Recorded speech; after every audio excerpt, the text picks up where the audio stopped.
We're getting ready to go live.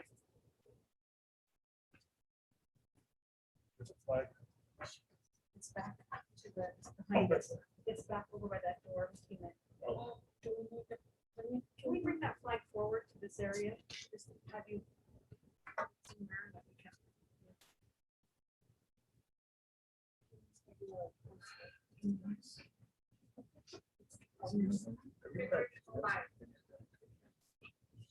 You're streaming and recording.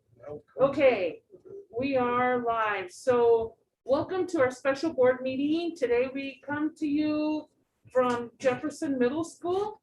And it is Monday, May 17, 2021. And at this time, I would like to call this meeting to order. And then, Madam Clerk, could you please do the roll call? Trustee Andrew Butler, Here. trustee Manuel Godina. Here. Vice Chairman Travis Manning. Here.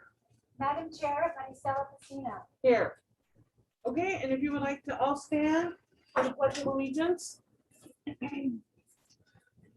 I pledge allegiance to the flag of the United States of America and to the republic for which it stands, one nation, under God, indivisible, with liberty and justice for all. Okay, you may be seated. Okay, so at this time, Madam Clerk, could you please announce the board meeting agenda postings? Madam Chair Pacino and trustees, I request the approval of the Board of Trustees special board meeting amended agenda posting for Monday, May 17th, 2021. The original agenda was posted on Friday, May 14th, 2021 at 4:52 p.m. The amended agenda was posted today, May 17th at 2021 at 12:45 p.m. The agenda was amended to include Canyon Springs High School graduation plan at the Caldwell High School auditorium on May 24th, 2021. It was posted on the district website and also at the Caldwell district office. Okay, thank you. At this time, I'd like to ask for motion to approve and accept the agenda postings. Madam Chair, I'd like to make a motion to approve and accept the agenda and the amended postings for May 17th, 2021. Second. All right, we have a motion and a second. Any questions for discussion? Okay, hearing none, I would like to ask for a vote. All those in favor, please say aye.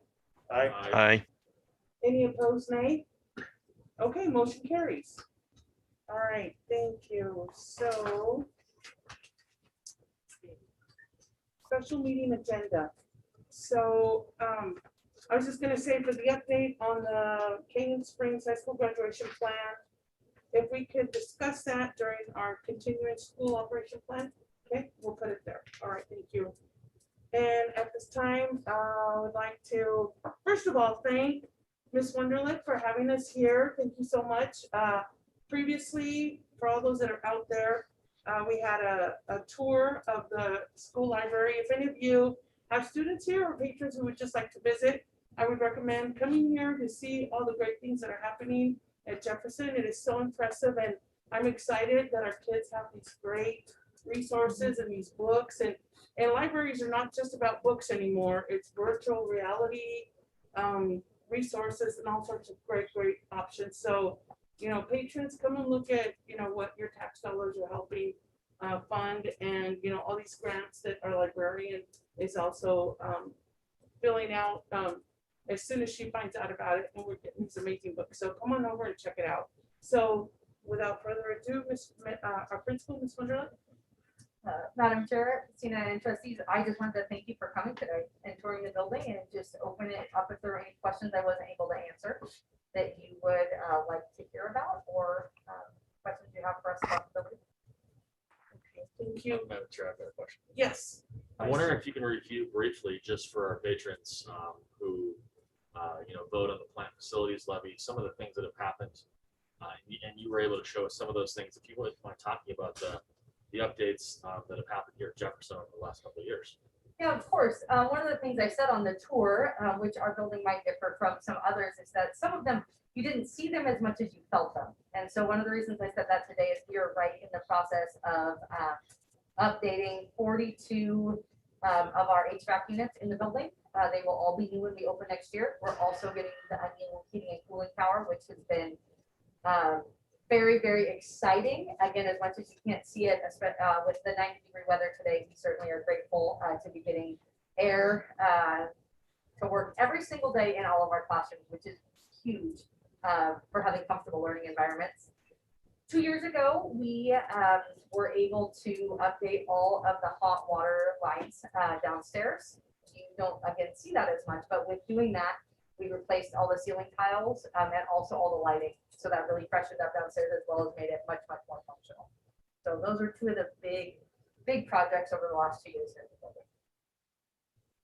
Thank you. You're welcome. Any follow-up questions?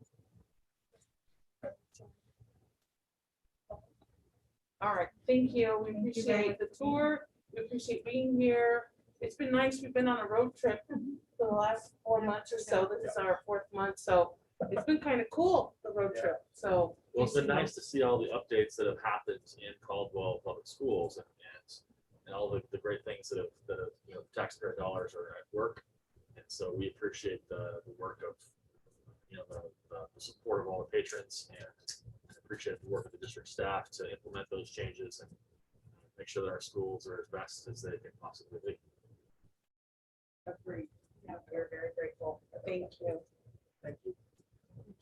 Okay, so let's see, moving on with our agenda. The next item on the agenda is that we wanted to proclaim May 21st, 2021 Hope Day at the Caldwell School District. And I'd like to read a couple of things here. Optum Idaho and the Idaho Resilience Project are collaborating to create what we are calling Hope Day on May 21st. This event is to bring recognition to the impact and importance of positive experiences in kids' lives. HOPE stands for Healthy Outcomes from Positive Experiences and is widely seen to be an antidote to ACEs and other childhood trauma. We know that children who have caring adults in their lives, even one, can build resiliency and may not have the negative mental or physical consequences associated with ACEs. And to make that point, we're distributing, and this is Optum Idaho and Idaho Resilience Project, they're distributing 7,000 kites to communities all over the state with the message, #HopeLivesHere. Kites are in the logos of both Optum and the Resilience Project to represent the idea that, like a kite in the wind, if conditions are right, our children will soar. So I've been really lucky to be part of some of that ACES project that's been going on. I know St. Luke's has been a big part of it, but it's, you know, when I first heard about ACEs, it was really, it saddened me to think that a lot of kids are having these adverse child experiences and how it affects them. And so, you know, every time I saw the video about ACEs, I would, you know, it would get me really choked up, and I would think, how many kids are going through this? Have my kids gone through it? Have I gone through it? I go through the questions, and what I'm really happy to hear is that, you know, there is hope, which, you know, hope is what it stands for, healthy outcomes from positive experiences. So it talks about how if a child can have at least one positive influence in their life, whether it be a librarian, a teacher, an administrator, a neighbor, something positive, it could change all these odds that are against them and make them productive citizens in our community. So anyways, I would like to read the proclamation, and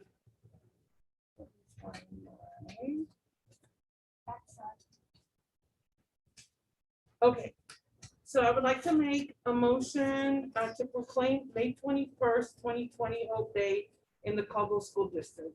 And well, first, let me read the proclamation. Whereas adverse childhood experiences, also known as ACEs, such as abuse, neglect, and serious household dysfunction, or other events that cause trauma in children, can have lifelong impacts on physical and mental health. And whereas studies have shown that people who experience multiple ACEs are more profoundly impacted, and whereas Idahoans have experienced 4 or more ACEs at a higher rate than much of the broader United States. And whereas positive childhood experiences, such as forming strong relationships with a trusted adult, experiencing belonging, and building coping skills to deal with stress in a healthy way, have been proven to counter the impact of ACEs.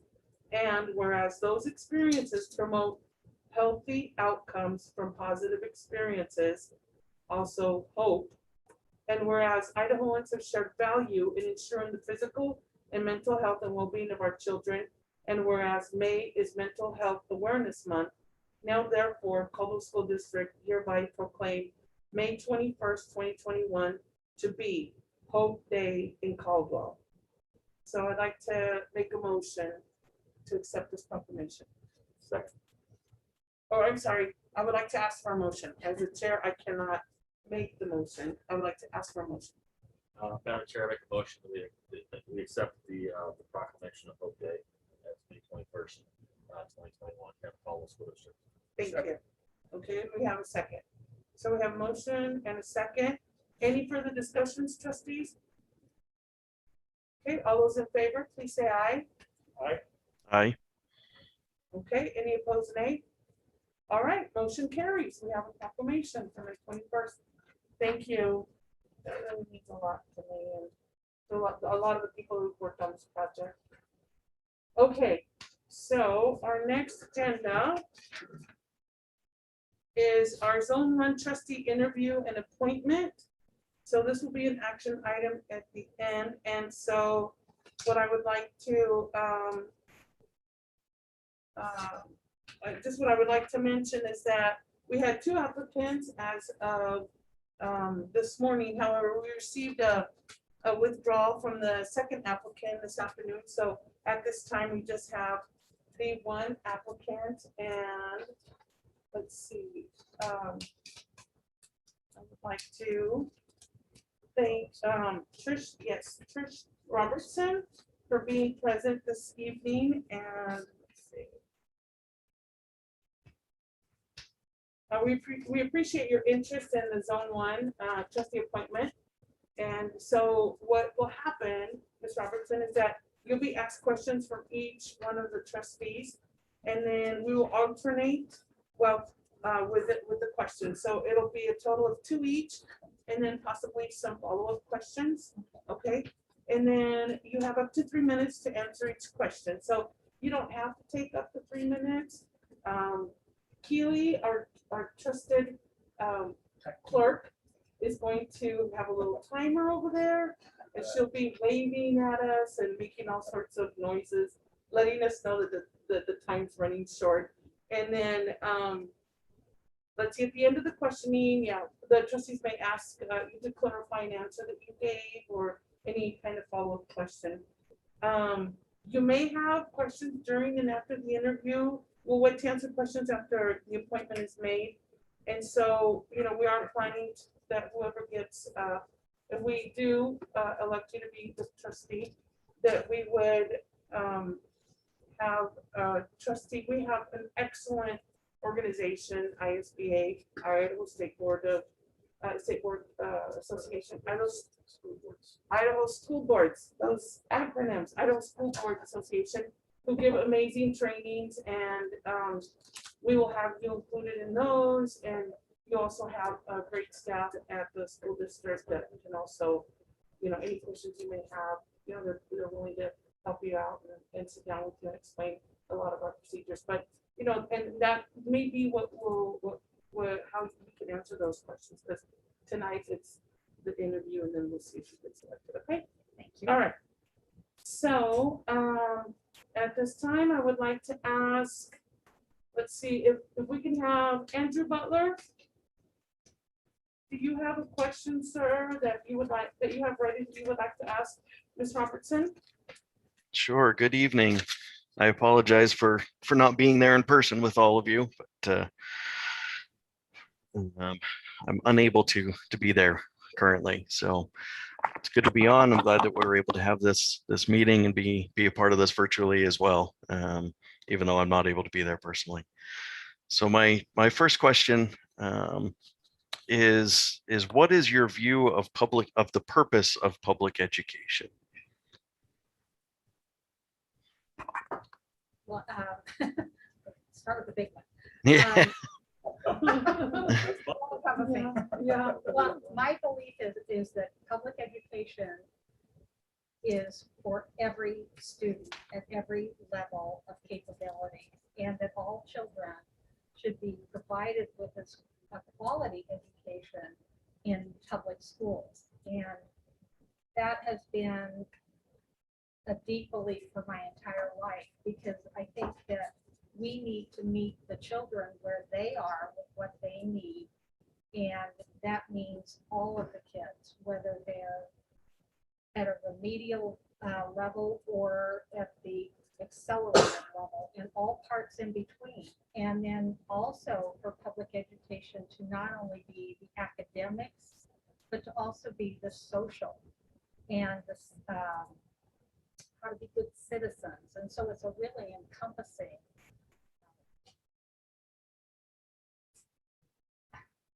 all-encompassing service that I think public education is meant to do for students. All right, I'm rambling. I'm fogging up my glasses too. So, Yes. I'm fogging up my glasses. It's really like distracting me. So I've always come from that spot that public education is for all students and all socioeconomics also. All right, thank you. Thank you very much. So now we're gonna ask trustee Manuel Godina for the next question. My question is what is your vision for education in this community? I see that you've been in this community for a long time, and you've seen different aspects of our education. What is your vision for education in this community? Well, my vision for this community and like I said, the communities all of Idaho is that, again, they provide the best education possible and the best experiences that the children can have. And I have seen, yes, and I have been here many times. I've lived in Caldwell a number of times through my life. And this is where my daughter was educated. I've had flashbacks going into some of these school buildings because it's like, oh, Yeah. I have been here before. Is to really excel and get to the point of meeting the needs as the students going forward, such as this tour tonight of the STEM programs that or STEM items that have been purchased by the Jefferson Middle School. I mean, they're amazing, and to be able to continue to up the game to meet the kids with their needs and what society needs from the kids going forward. Because this is the time to engage the students to go forward, whether they just are, they're going to get out of high school, are they prepared for getting out into the world? When they're done with high school, are they prepared for going on if they so choose? And so those goals would be my goals, and to be able to assess in a well-defined manner, are we meeting those goals? And I am also a real long-term systems-oriented person. We're all part of the system. And so if whatever we set as a goal, does that fit in the system? Is it going to move the system forward? Sounds good to me. Thank you very much. All right, and now Vice Chair Manny. Thank you. So my question is kind of a two-part question. Do board members or the board have a role in the day-to-day operations of the district? And the second part is, can you support a board decision that you are not in favor of? Can I start with the second part? Yes, I can support a decision that I am not in favor of, because being part of a board, part of a team, there are always things that happen that you may not agree with. But as being a part of that team or part of that board, I support it wholeheartedly. Because if the majority says this is going to be our policy, then I'll get behind it. And I think that the Board of Trustees is a valuable part of any school district because we, in essence, have our CEO, which is our superintendent, and we have our Board of Directors, which is the Board of Trustees.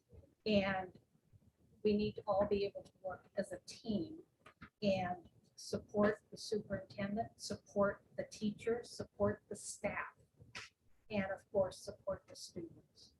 And I'm not sure I need the training that the ISB gives. I think that there's an important role for the for the trustees in kind of the everyday functioning, but it's not meddling. It's not like micromanaging. It's that if something comes up and a decision needs to be made, then as part of the board, it would be to do my homework, do my due diligence, and learn about what it is that needs to be done. Thank you. Okay.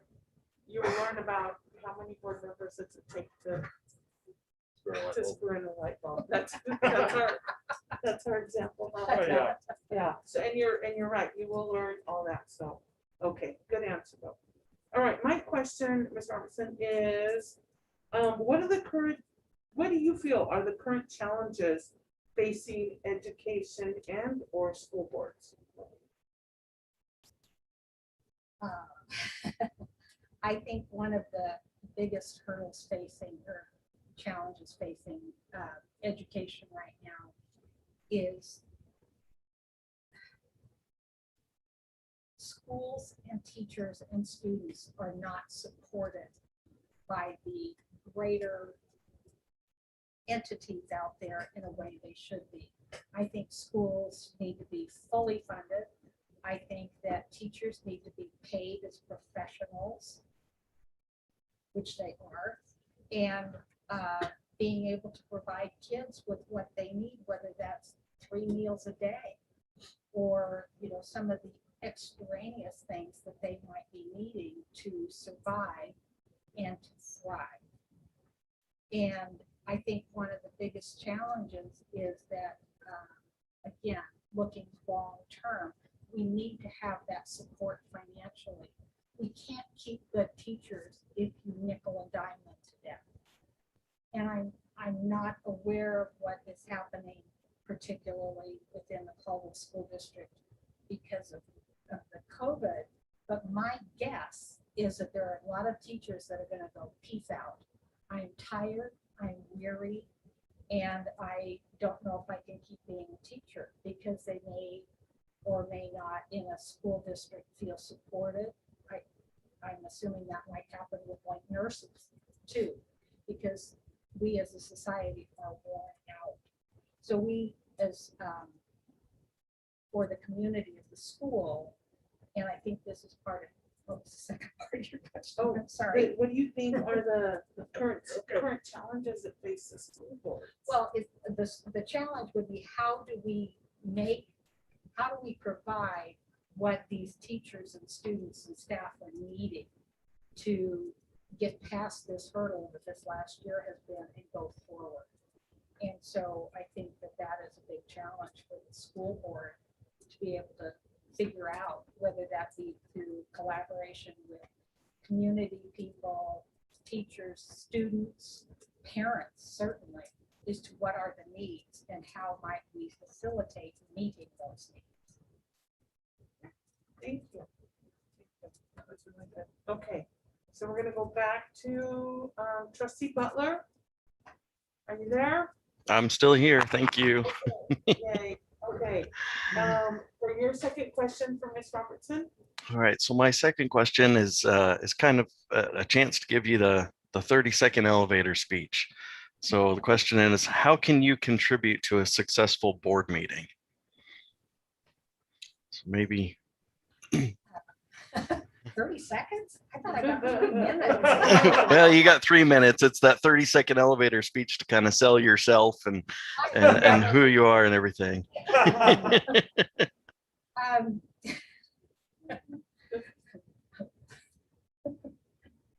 Hot in here. I think that what I bring to a board is that I am a lifelong student. And if there's something I don't know, I will study it. And I will try to do the best research that I can. And I ask a lot of questions. And so what I hopefully will bring to the board is a new perspective, maybe a new energy. And as I said before, I'm really a student of systems theory and critical thinking. And so to me, it's like, well, if that's not working that way, might we look at it this way? And I don't need to be right. I just need to question and see if I can stir things up in the sense of how can we look at this from a creative way, and using, again, our long-term plan, our critical thinking, how can we put that in place? And then the other part is, if it's not working, don't do it again.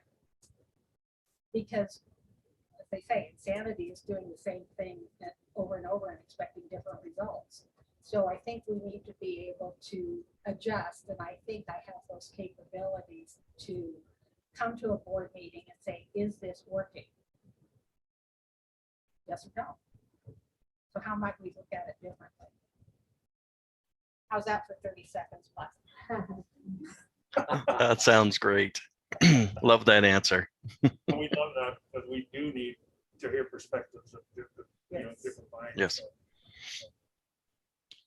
Wonderful. Thank you very much. Thank you.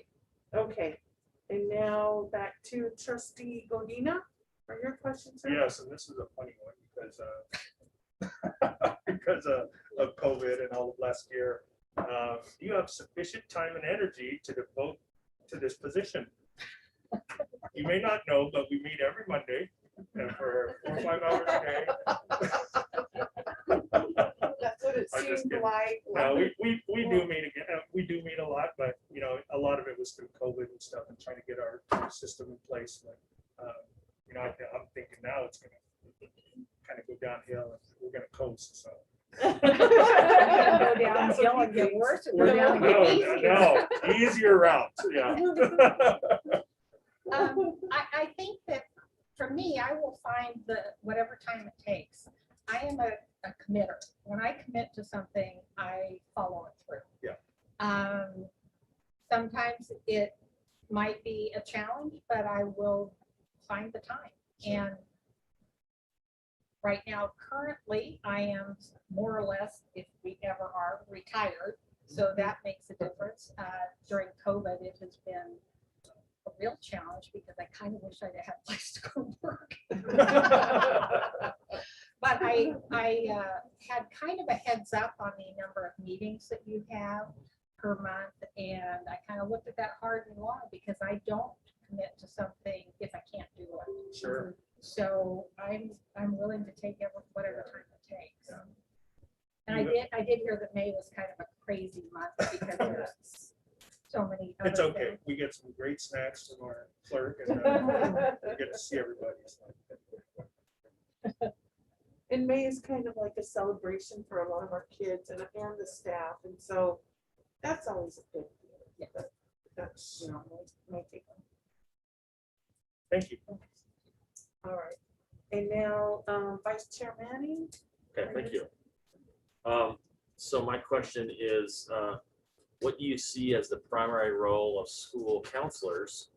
And to what degree should they be free to make decisions based on their experience, professional knowledge, and understanding of district policies and philosophy?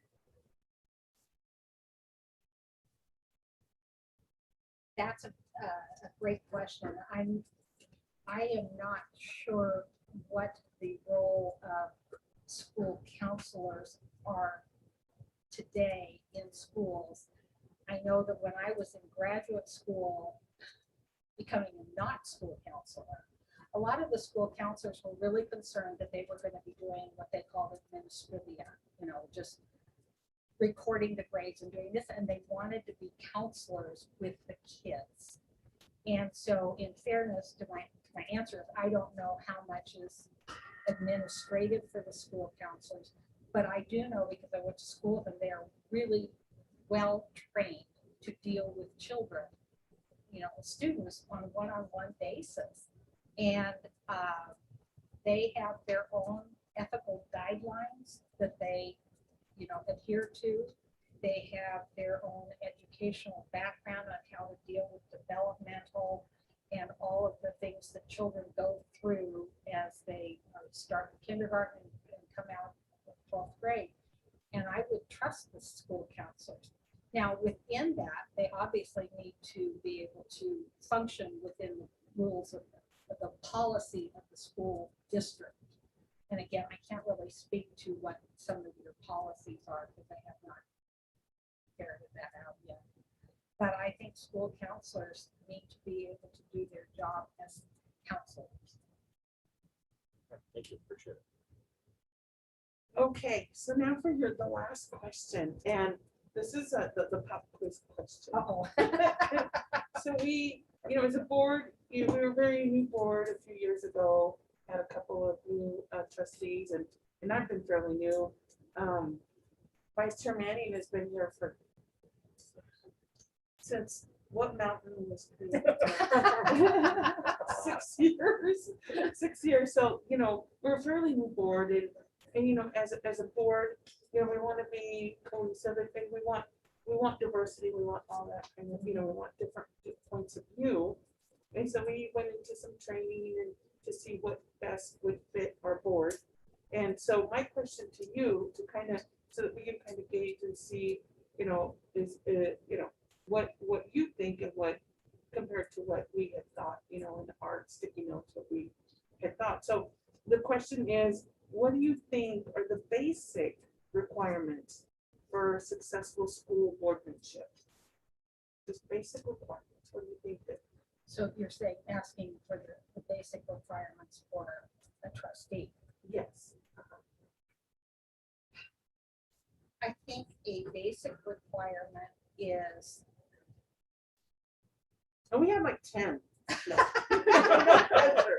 No pressure. Let's see what I can probably come up with 10. They might not all say You don't 10, have to but do 10, but just what do you think? well, I think that for me, one of the things that has always propelled me forward is curiosity. And again, for a board trustee, is that if I have a question about how something is operating within the school district, I want to be curious enough to ask the questions or to find out the answer. I think a basic knowledge of being able to study like the policy and figure it out.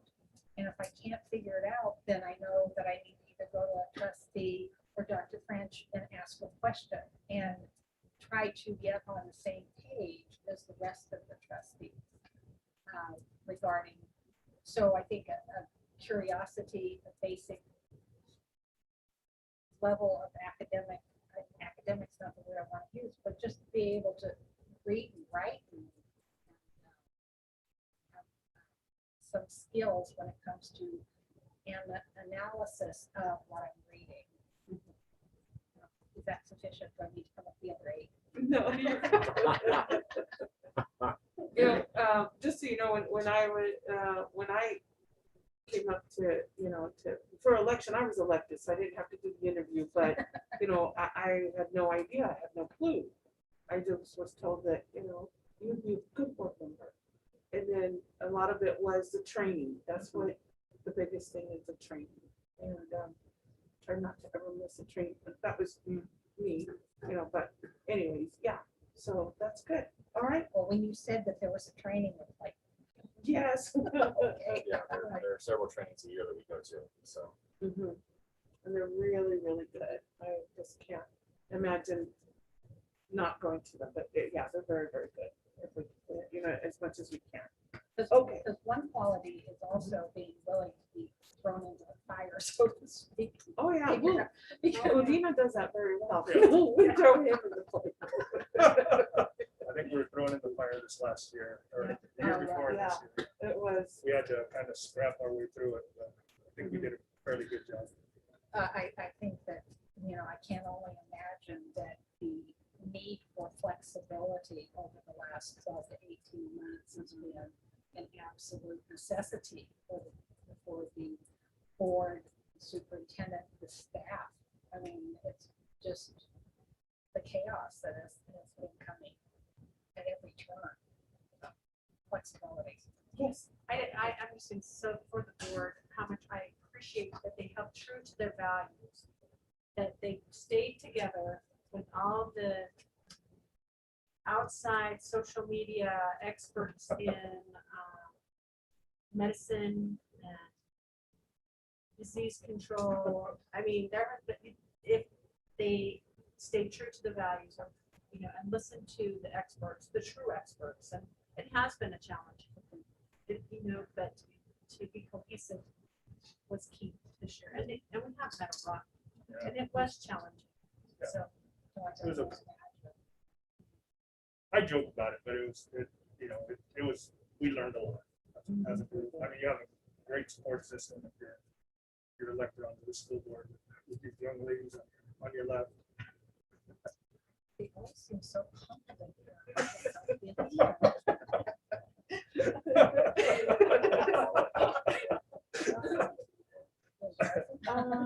Yes, so so, it's good. But it has been, and I agree with the training. I think, but that's us too, as a district, as teachers, as professionals, we are always immersing ourselves in training, and we're, we can be this much better for all children. And so I think I appreciate this, the board speaking to that, and appreciate your input on that. okay. So do we have any follow-up questions from the trustees? Okay, Madam Chair, I have a question. Yes. So this particular zone, this particular position in zone 1 is up for re-election this November. And if you were appointed, have you thought about possibly running again for a full term, which would be a 4-year term? Yes, I have. That was when I was told about this position because of somebody, a former board member that moved away. Is that correct? Is that I have been interested in being on the school board for on and off a couple of times through the years, but it's like I've heard about there's an opening on the school board, but I didn't live in that zone, and so it's kind of like when this one came up, I thought, well, I need to pursue it. And it was in that pursuit that I learned that it would be up for re-election in November, and I had to actually apply to be on the ballot in September.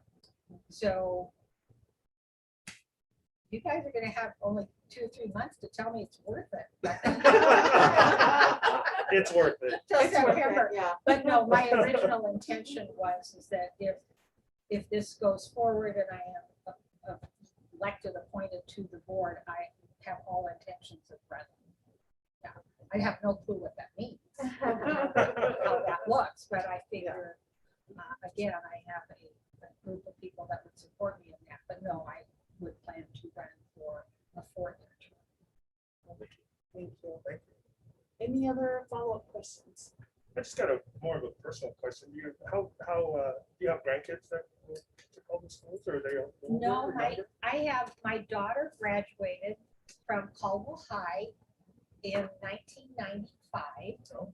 She was the last class that graduated in the old high Yeah. school building. And then the new one on Indiana opened the next year. And she lives in Boise, so I have 2 grandsons that are in the Boise School District. A very proud pre-K, that's going to be a kindergartner this year. And then a young 10-year-old grandson who would just plow his way through this library. I mean, and that. And he is in a interesting 3rd, 4th, 5th grade combination class. Next year will have the same teacher that he's had for 2 years. And he's a good student and he loves school. And the 5-year-old is also loving it. So she went through her, I moved back to Caldwell when she was in the 4th grade. So she started at Washington, it was still a school, Yeah. and has come all the way through all the buildings. So I actually went to Lincoln as a child. Wow. And it still looks the same. Yeah. I don't know about the inside. And so, yeah, long time in and out of Caldwell. Yeah. This is going on the third time I've lived in Caldwell. Great. We all love Caldwell here. I live in Caldwell, well, obviously, but. You Well, my daughter had a great experience.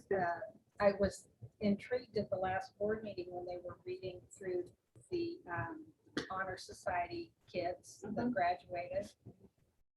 And I have been having all these flashbacks because it was like, oh, I remember her with her special tassels and her, whatever it was, ribbons. And then when I walked in this building, and it was Jefferson Junior High when she was here, this was the first time she actually had class choice. And I just flashed on the whole of that. So it's great. But yeah, I've been a Caldwell person most of my life, on and off. I keep ending up here. Yeah, Good. most love it. Thank you. Okay. All right, trustee Butler, do you have any follow-up questions for Ms. Robertson? Nope, I'm all set. I completely agree with the trustees that Caldwell's a great place to be, and we're glad to have you. Glad to have you here and interviewing for the position. Thank you. Okay, so at this time, what we'll just kind of follow the procedure that we had in place last year, and it's to go through the trustees, and even though we only have one applicant, but if you would like to just say, speak what you feel, and then at this time, and then speak what, if you feel that Trish would be a good trustee for our board, let us know. And then at the end, we'll have, can you do a roll call? Do a motion and then roll call. Yeah, we'll do a motion and then a roll call. Okay, so however we decide. So, so would you like to start, Mr. Butler, trustee Butler? So just saying some thoughts. Is that- Yes, some thoughts, and then what your thoughts are regarding the applicant, if you would welcome them, and what your thoughts are about how you feel about them being a trustee. Sure. So, in answers to some of the questions, I love some of the answers that you gave. They kind of remind me about myself a little bit. And so it was good to hear. I love the fact that you think of yourself as a critical thinker, and that, you're all constantly asking why.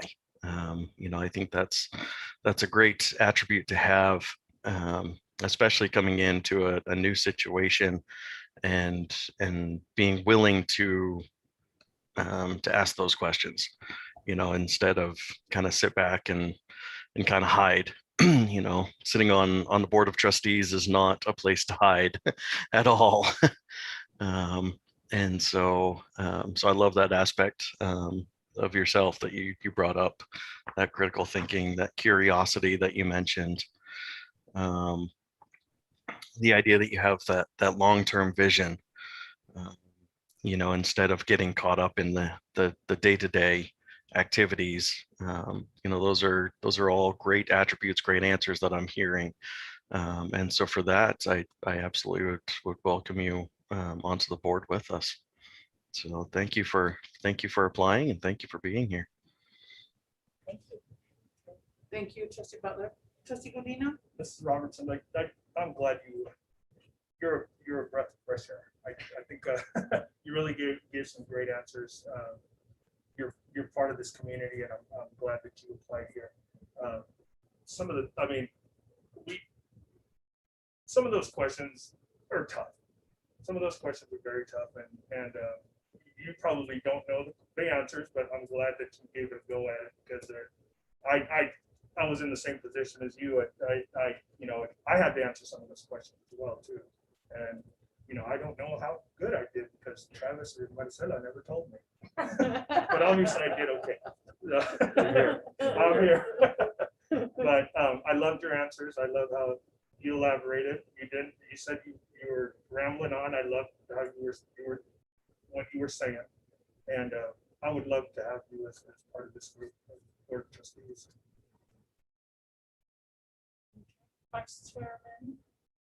Yeah, thanks, Ms. Robertson, for applying. I appreciate your, your thoughtful, very thoughtful answers, full of insight, and it reflects a lot of experience, I think, that you have. You have a lot of life experience, and that will be, I believe, invaluable to provide insight, for, as a community member for our district, and just appreciate your thoughtful, creative and analytic approach, and if you know something, great. If you don't know something, you're willing to admit that, and so I think that reveals a lot of professionalism on your part, and so I, like the other two trustees, I would love to have you on our board, and love to work with. Okay, thank you. Ms. Robertson, thank you for applying. I really, really appreciate it. Some of the words that you've spoken today are refreshing and they're enlightening. And, it's good to have a rounded board. One of the things that we looked in answer to some of the pop quiz questions was that, we want to make sure that whoever applies, is a community person. And from looking at your application, you are very involved in the community. And that's how we know what community we live in and who's in our community and what the needs are of our community. Because if we're not out there, how are we going to know? Whether it's the volunteering at schools or out there in our town or whatever. And one of the things that I really liked is how you talk about empowered children. And how are we as a school board, how do we get those children empowered to believe in themselves? Because it's the only way we're going to make them good citizens, to believe in themselves. And I think that you touched on a lot of different topics that are very, to me, are compelling, that, I think we want to have that vision. And it's not that we have a yes board. We just need everyone to come together and give us all the different perspectives of certain ideas and processes so that it works. Because I may think of it one way, but if I have your input and Trustee Butler's input, that's going to make me sit back and think, okay, wait a minute, maybe I'm not getting something that they see. So that's our biggest goal, is to have a well-rounded board of trustees and finally have a board, a complete board. So that would be really, really good too. So, I'm very excited and I would welcome you on our board. So thank you. Okay, so now I would like to ask for a motion for the acceptance of the applicant as a trustee, if you so choose. Madam Chair, I'd like to make a motion. We accept Trish Robertson as our the new trustee from Sunpoint. Okay, I'd like to ask for a second. Second. Okay, we have a motion and a second. Any further discussions, trustees? Okay, Madam Clerk, would you do a roll call? Trustee Andrew Butler, Yes. trustee Manuel Godina, Yes. vice chairman Travis Manning, Yes. and Madam Chair Maricela Messina. Yes. So I feel like I'm in one of those shows on TV, you're going to Hollywood. No, I'm sorry, you're not gonna go to Hollywood. It's gonna be right here. So welcome to our board. Well, thank We are really excited, so. We appreciate you, and we'll appreciate you more as we get you sworn in and, with all the colors and pop and circumstance, but we do want to invite you to all of our different events that we have. We can't have you up on the stage until you are sworn in, but, if you'd like to be present for the ceremonies that we have, we'll give you a calendar of what's the going on, and then we would probably. You know what, why don't we talk? Yeah, we'll talk and get that all figured out. So yes, we would lead you to our it's all set up and then we'll go from there. When it is the swearing in. You know what, I'll get you up. Mhm. Yeah, June, it's in June, so Thank you. yes, okay, all right, well, thank you. So now we're gonna move on to, let's see, our agenda, the personnel report. So I don't know if you've had a chance to look at the personnel report, but at this time, I would like to ask for a motion to approve the personnel report. Chair, I'd like to make a motion to approve the personnel report. Okay, we have a motion, I'd like to ask for a second. Second. Okay, I have a motion and a second. Any further discussions, trustees, on the personnel report? Okay, hearing none, I would like to ask for a vote. All those in favor, please say aye. Aye. Aye. Okay, any opposed, nay? All right, motion carries. Okay, so the next item on our agenda is my favorite person. My favorite tonight. Well, okay, except I'm afraid no. But my favorite topic is budget. Yay, budget update by Miss April Burton. So, Thank you, Yeah. trustee. I've asked Caleb to, he's going to help me out as we go through the slides that are going to be up on the screen for the public to see. And I thought it would also be important for me to hand out a copy for you to have as well. Might help go through the process. Tonight I want to talk to you a few things as we prepare for the fiscal year 2022 budget.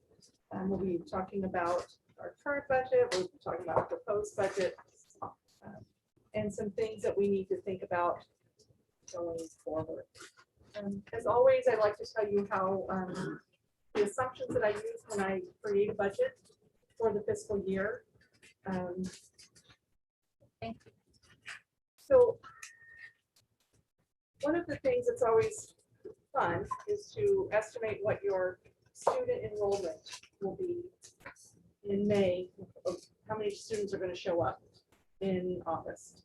And I typically, and actually I did the same this year, I just took our November enrollment numbers and rolled them forward. So the kindergarten numbers that we had in November, I moved them up to first grade, and I said, I'm going to have the same number of kindergartners this year. As you know, by looking at our board packets, we've had a lot of enrollment fluctuations, right, as the year. We started out a little strong, we lost students, and as we know, it's all been, most of it has been related to COVID, I would say. I think that has had a huge impact on our student enrollment numbers. So I took a very conservative approach. As you know, that's what I do. I'm a very conservative budgeter. And I'm projecting that our November, our enrollment for the school year 2022 will be 5,500 students. Same number of preschoolers that we have, and again, just moving the students up a grade. I have reduced the number by 57 students that I'm anticipating that may go to the charters, just based on history as far as the grade levels. We were impacted more significantly last year, or this current year in 2021, by Mosaic, because they were a startup, and so they had 4 brand new grades. So I don't think we will see a large, I'm anticipating that we may only see some kindergartners though. But again, that's a conservative approach. You know that we have been working with our attendance clerks, our principals, everyone, just to try to get an idea of what we think our enrollment would be. And just due to still, I think a lot with COVID, we haven't seen an influx right now of new enrollees, but we also know that it's not time yet, right? Come August, parents are going to realize, oh my gosh, my kindergarten has to go to school. I have to get my kids enrolled. And so we do see that. So again, this is just my best guesstimate of where our enrollment will be in November.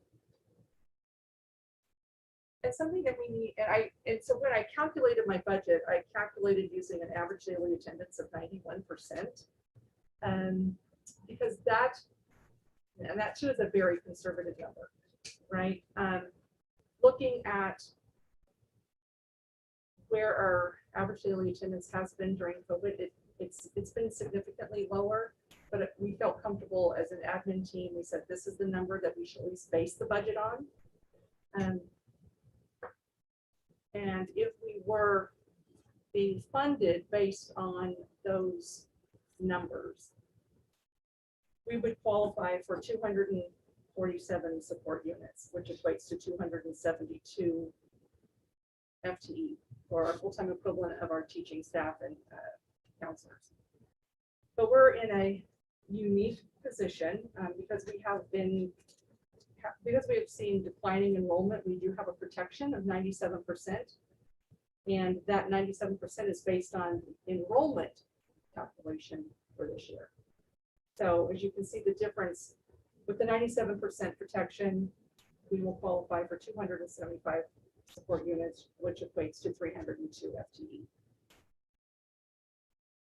We currently have 324 FTE, but we will be moving those additional 22 to the ESSER ones. And we'll talk about that more as we go on. But I just wanted to give you an idea of these assumptions that I'm using. We did experience a slight increase in our medical benefits, and it's only our medical premium. All the rest of our benefits stayed the same. So these are kind of the highlights of things that were looked at doing for the budget calculation. The next page you will see is our foundation program calculation. And what this duplicates the format that the state provides to the districts based on various categories. It talks about our, again, it shows our support units, our qualifying FTE. It talks about our entitlement and monies, which we really look at as discretionary. And the discretionary funds really are what we use to pay for the additional, for all of our health benefits, utilities, so many others that are, so many items that we currently are not funded through salary-based apportionment. But some of our salaries are paid either through the entitlement monies or the supplemental levy monies, and we'll talk about that a little bit going forward. But this just gives you an overview, and I'm not going to go unless you would like for me to go line by line to explain the items. You'll see that the column says 21-22 draft budget. That's based on the information that the state has provided to us of how we will be funded this coming up school year. We've had a couple of meetings with the state, their roadshow, and the Association of School Business Officials conferences that they provided. And what I thought it was good for you to see is what I'm budgeting for the current year or upcoming year, 2021-22, where I think we're going to end the year in our funding, because as you recall, there's been a lot of questions about what our actual funding was going to end up at for 2021. So I'm hoping this is where we're going to be. I have a question, Burton. Can you explain to us the difference between the enrollment that we have in school versus the average daily attendance? Yes, I would be happy to. Okay. So, and how that impacts. so on a normal year, 2020-2021 was a unique year in that the state board implemented a temporary rule that said that districts would be funded on the students enrolled and how many instructional minutes they were enrolled in a week. That was unique. Okay. Typically, for all years prior to and anticipating coming up in the next year, we will be funded on only those students that show up. So we could have 5,400 students or 5,500 students, but if only 90% of them show up on an average of a day, that's all we're funded on. Now, the dilemma with that, of course, is that we must staff for the number that we believe will show up for the enrollment. It's difficult to staff when you think only 90% are going to show up. Because what if we have a great year and everybody goes back to school and we have 93% attendance? The state average is 95% attendance overall. Caldwell for the last several years has been at a 93%. So we are slightly below the state average in actual students attending. As I mentioned, we have a benefit this year in that our 97% protection is based on our number of students that were enrolled. this year. So that's been really great for the Paul School District. There could be new legislation that says that we will be funded on enrollment.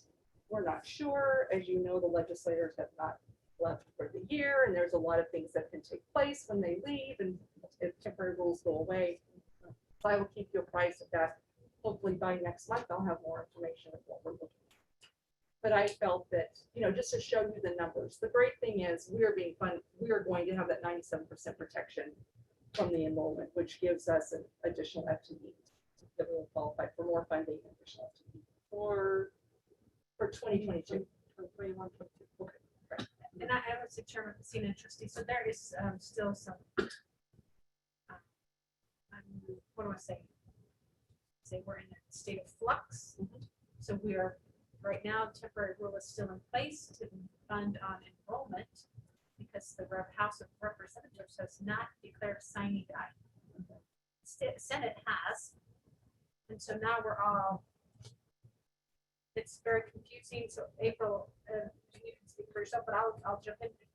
Conservatively, she just went to ADA, knowing that that temporary rule was supposed to go away when they declared sine die. She based the budget on ADA because we're really not sure what the House is going to do. And because that average daily attendance, if the funding does revert back to that for 21, 22, we will, there are some areas within the calculation, some of our special distributions that will be significantly lower because of that ADA number. We get protection with our support unit calculation, which impacts salary based apportionment and entitlement, but there's other categories down below that will impact that. So I will keep you posted as to what that calculation will be once we know it. Madam Chair, question. Yes. Ms. Burton, how flexible are the ESSER funds? For example, could ESSER funds be used to replace HVAC units on top of schools?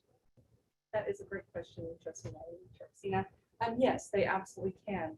The dilemma that we have currently, because I know that was one of the topics of conversation that we had this year at Jefferson, the ESSER funds restrictions are that we must comply with the Davis-Bacon Act, that the contractors that we hire must pay prevailing wages.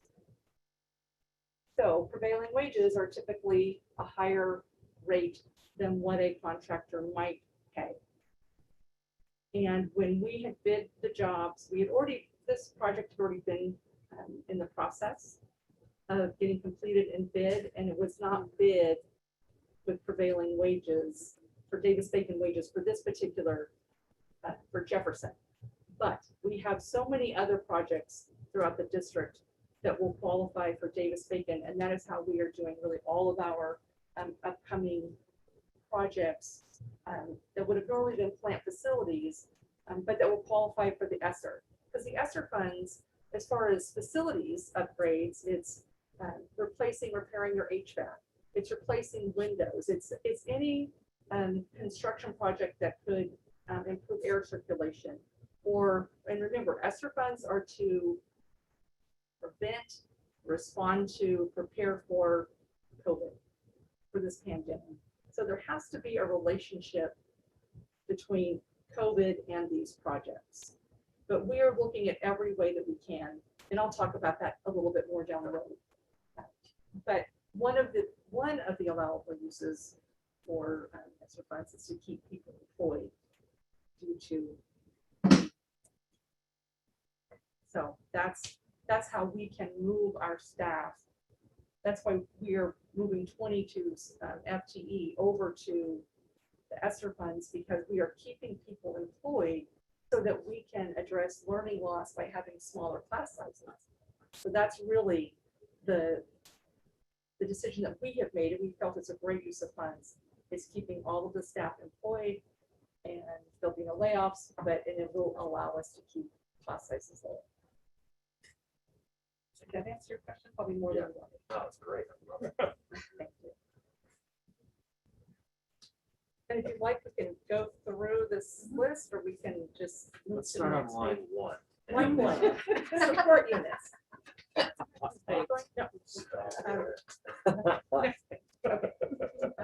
And this, as you know, I did a presentation in February, we looked at some things, and my projection has changed a little bit. And again, some of these may actually change by the time you get your final budget proposal, just as we get new information, something comes up, but this is a really good base. I feel very comfortable with these numbers that we prepared for you. The next page is actually showing several budget proposals. Can you go to the next slide, Caleb? Next one. Next one, please. So we have, this is just a quick overview of the general fund. I have a couple of budget scenarios for 21, 22, and we'll talk about those in a moment. You'll see where 2020, 2021, where I believe our actual, where we will end the year. And I compared that to what the board approved as our budget last June, the end of June. Remember, we were at Caldwell High School. Caleb, I think it may be one slide ahead. Are you on the page that has preliminary 2021 projected actual 1920? Okay, thank you. Yep, I think the colors just may not be coming through because they're very, very light on the slide. But yes, it says preliminary 2021 projected actual. So, apologize for that. So we will look through, again, I want to talk about a couple of the scenarios that we have with the 21-22 budget. I think you will see that I have one proposal with our supplemental levy of 4.1, which the patrons approved last March of 2020, to increase our supplemental levy to 4.1 million. And then I also have a budget proposal that takes it down to the 2.5 million that had been the original budget in our prior years. So we can look at the difference in those two budget proposals. I've taken the information that was on the foundation payment page that you just saw previously and indicated, and I've just put that information into the total revenues. So it's just transfer of all those state funding into these categories. But in addition to the state funds, we receive supplemental levy funds, which are local taxes that our patrons have authorized us to tax them to receive those funds. There's very few items that earnings on interest, other local revenue, and if you're looking at a trend, you can see that it's actually down from previous years. A lot of the other local revenue that we received would have been for building rentals. And as you know, the last couple of years we stopped renting in March of 2020, and we've had no building rentals this last year. So just due to COVID and the cleaning requirements.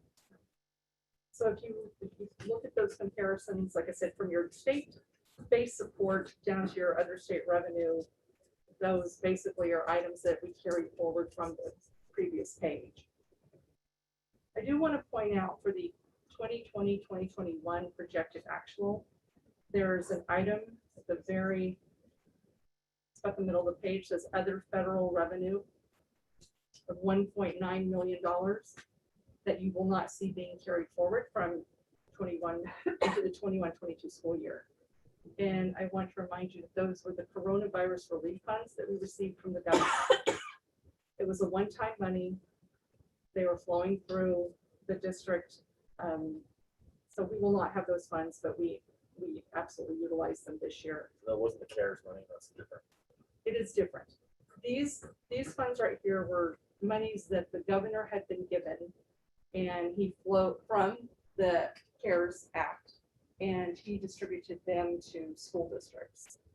And we talked about that, and the state provided guidance that we could run them through our general fund. And that's what we did, as opposed to running them through another federal program. But again, you won't see those monies carried forward because we're not receiving that funding through this mechanism right now. So we're not projecting that we'll have those funds available to us, any additional funds for the coronavirus relief funds from the governor this year. So you can see they're not budgeted. How long do we have the ESSER funds for? Is it just this next year or is it go beyond that? Actually, they do go beyond that. Some will be expiring in 2022, 2023, and 2024. So if you'll recall, so when we met in February, we knew about the CARES. Actually, last spring, we had already been allocated CARES money. That CARES money was 1.5 million. And when we prepared the budget last year, that's all we thought that we were going to be receiving. We had no idea that there'd be additional stimulus packages coming through. So we were very conservative in our use of the CARES money because we thought we had 2 years to use it. So we were trying to manage how we could best manage those funds of the 1.5 million. Well, since then, we've received 2 additional stimulus allocations. And now they're all being referred to as ESSER 1, which was your CARES, ESSER 2, and ESSER 3, just to make it easy for all of us to know how to name the funds. So each allocation has a different expiration period. So we have to use our CARES or ESSER 1 funds first before we can actually draw down and use any of our ESSER 2 funds. So we're trying to manage how to best use those funds. So I'll come back to this page in a little bit, the preliminary budgets for 22, unless anyone has any specific questions other than the difference between the supplemental levy amounts on here. So why did you give us a projection of only 2,500 on the supplemental levy? Because I want to talk to the board about the options that we have. Okay, gotcha. I think it's important for us to look at the supplemental levy. I think it's, and we'll talk. Okay. So I do think it's something that as a board, I think we want to think about. Okay. And we'll just think you a little bit further on this. The next page. Oh, Miss Burton, this is Trustee Butler. Can you hear me? Yes. Okay. Caleb, if you could go back to that slide real quick. So the bottom line of the percentage of available fund balance, can you remind me of what we decided was the bottom line for that? I remember we talked about it and we made a motion on at one point of what we wanted that to be. Thank you, Trustee Butler, Madam Chair. The board had decided that 5% of our expenditures, we felt that keeping 5% in that fund balance was important for the district. So as you can see, both of these proposals exceed the 5%. So I think we felt that was a comfortable marker to have, just because of unknowns. So. Sure. Okay. All right. Thank you. Yeah, I just couldn't remember exactly what it was. So thank you for clarifying. Thank you for asking. And then that's kind of like an emergency, like a cushion, like per se, like in a escrow account with mortgage, that you want to have a cushion just in case. But this represents how much money? So The 5%. well, 5%. But But it was like, wasn't it like we would be able to pay for half of our a month of. a It's month really of a our month of- expenses? Right, it's a month. Yes, because per average, our monthly expense for the public school districts is about 4 million. It something is like that, between yeah. our accounts Between our- payable and our salaries. And our salary is about 4 million. So that's about 1 month.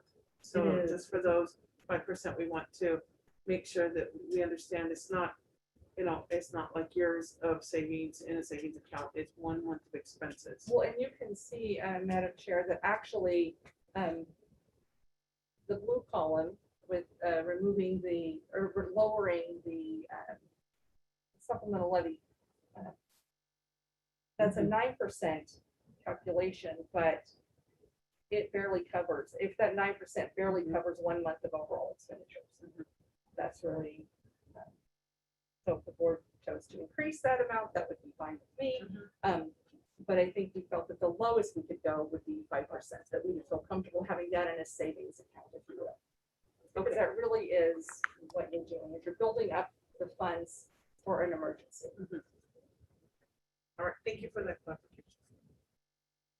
The next slide, just, I know it's a lot of numbers, it's really a lot for you to digest, and but I just wanted, I feel, to give you more, and then we can talk in detail later or tonight, because we will come back next month and go over this again, but we'll talk about that a little bit later.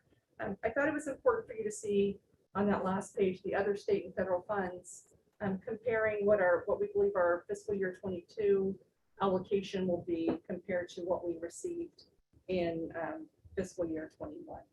I think that is important. I know we haven't spent as much time on these funds in the past, but I do think it's important for us to talk about it now, just because of the ESSER funds.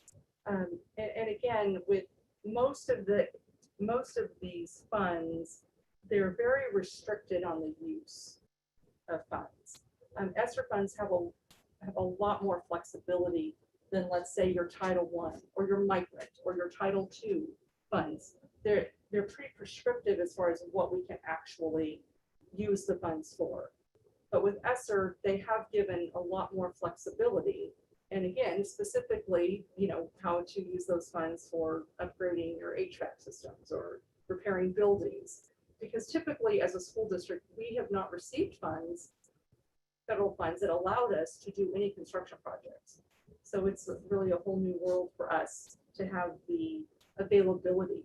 Because truly, all these other funds are very specific for instruction, for supporting instruction, supporting teachers, supporting students. So this was a unique and new learning experience for the business managers in the state of Idaho to go through. So we've spent a lot of time in conferences, webinars, getting guidance from the state, getting guidance from federal attorneys. So we're trying to make sure that we, dot the I's and cross the T's so that we spend the money as it was intended to be spent, or appropriate expenditures. So Trustee Manning, you had asked earlier about when the deadline to spend the money is. What are our deadlines? And the last column, you'll see on the first set is really the deadline to spend for this year. But when you look down to the ESSER monies at the bottom half of the page, you'll see those different dates and see when those expirations are. So we will have to, we'll continue to work on plans. One thing, again, it changes almost on a weekly basis. We just found out last week, I think, that that we received IDEA funds through the latest stimulus package for ARPA. And IDEA is our special education funds that we have received in the past. And the first 2 rounds, there were absolutely no funds allocated for special education. And so that just was brought to our attention that we have received those funds. So now we have to, we're grateful for every additional funds that we have, but now we just want to be sure that we're in compliance with the spending. So that was almost $300,000 between your school age and your pre-K special education students.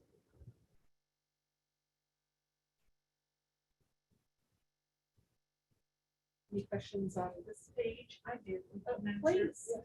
Chair. Madam Chair and Trustee, so April, on the coronavirus distance, 282, 254, and the 109.98, there's no amount available. Because we spent them all. So there's no new allocations in FY22. Okay. So if you're looking at your 282 coronavirus distance blended learning, Yeah.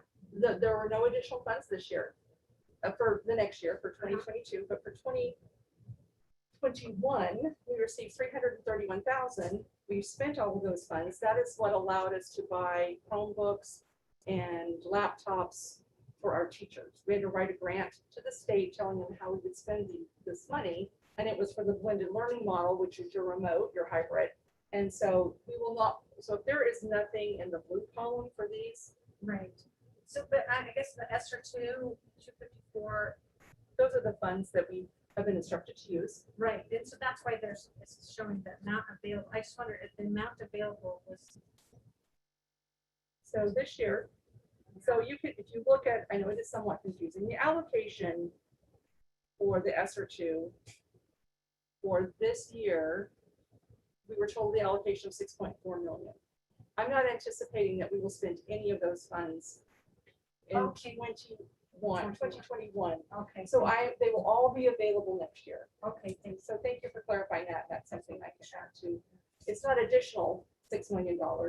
It's just that I'm not anticipating that we will access those funds for the 2021 school year. So they are available. So they will still be available and they will have until September 30th of 2023 to spend those funds. Because next year, we're going to be spending those funds on the teachers. So I've already calculated it will be spending at least $1 million between some supplies, contracted services, and keeping staff employed for next year. And you'll see that when the final budget comes up, because right now it's just more of an allocation comparison for you to see, but thank you for that question. I have a question on the computers that you allocated or purchased for staff. Are those district computers or are they something else? Or if a teacher happens to move on, they give the computer back to the district or? Oh, absolutely. I'm trusting many trustees. These were all purchased with district funds. They stay with the district. They're not, it's just it's like anything else that we would purchase with district funds. Those items stay with the district. And Mr. Shore has quite the task coming up here in the next 2 weeks, especially getting the Chromebooks returned.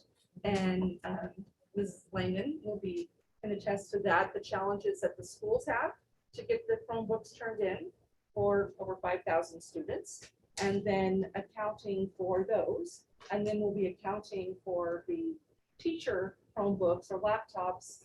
And there'll be a process in place that if they wanted to keep them over the summer because they're working in the summer bridge academies, then they would check them out. So it's been quite the undertaking for us to distribute and now return all those devices.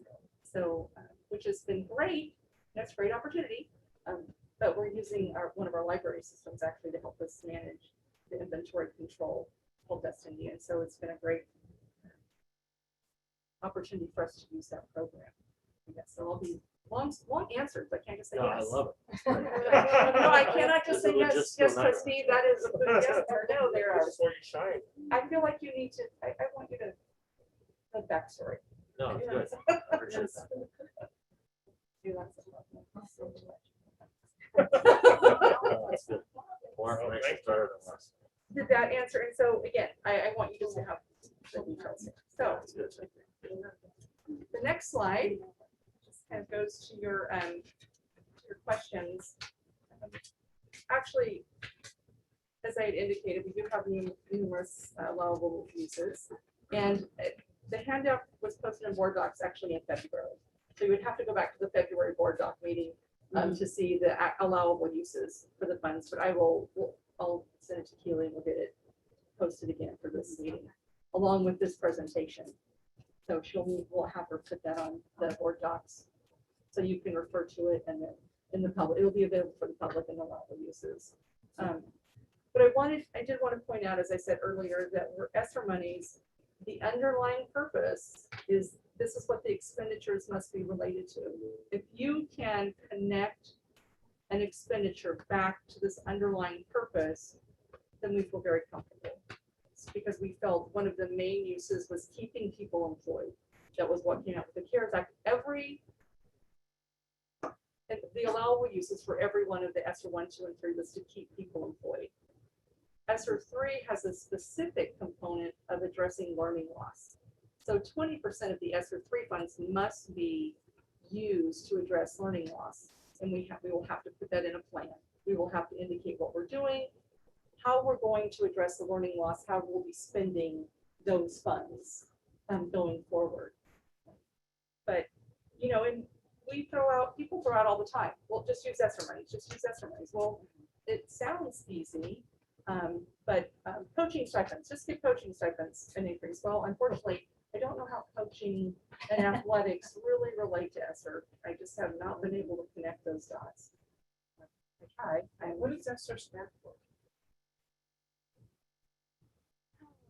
I want to say elementary, secondary school. Emergency something. Let me look, I'll look it up. It is elementary, secondary education. I don't know. Thank you, Dr. French. But I'll start doing that. I'll start with all the acronyms. Do we have it right there? I can't read it, but thank you. What is it? Could you speak for me, Ms. Langham? April, it's Elementary and Secondary School Emergency Relief Fund. Thank you. So it's really ESSER. ESSER. Put the fund on that. ESSER. ESSER. ESSER. Okay, we just call it ESSER. ESSER. ESSER funds. ESSER sounds. So, again, we are continuing to work as a team to determine how to best utilize these funds for the students. It is all about increasing learning. We want the money to truly impact our students.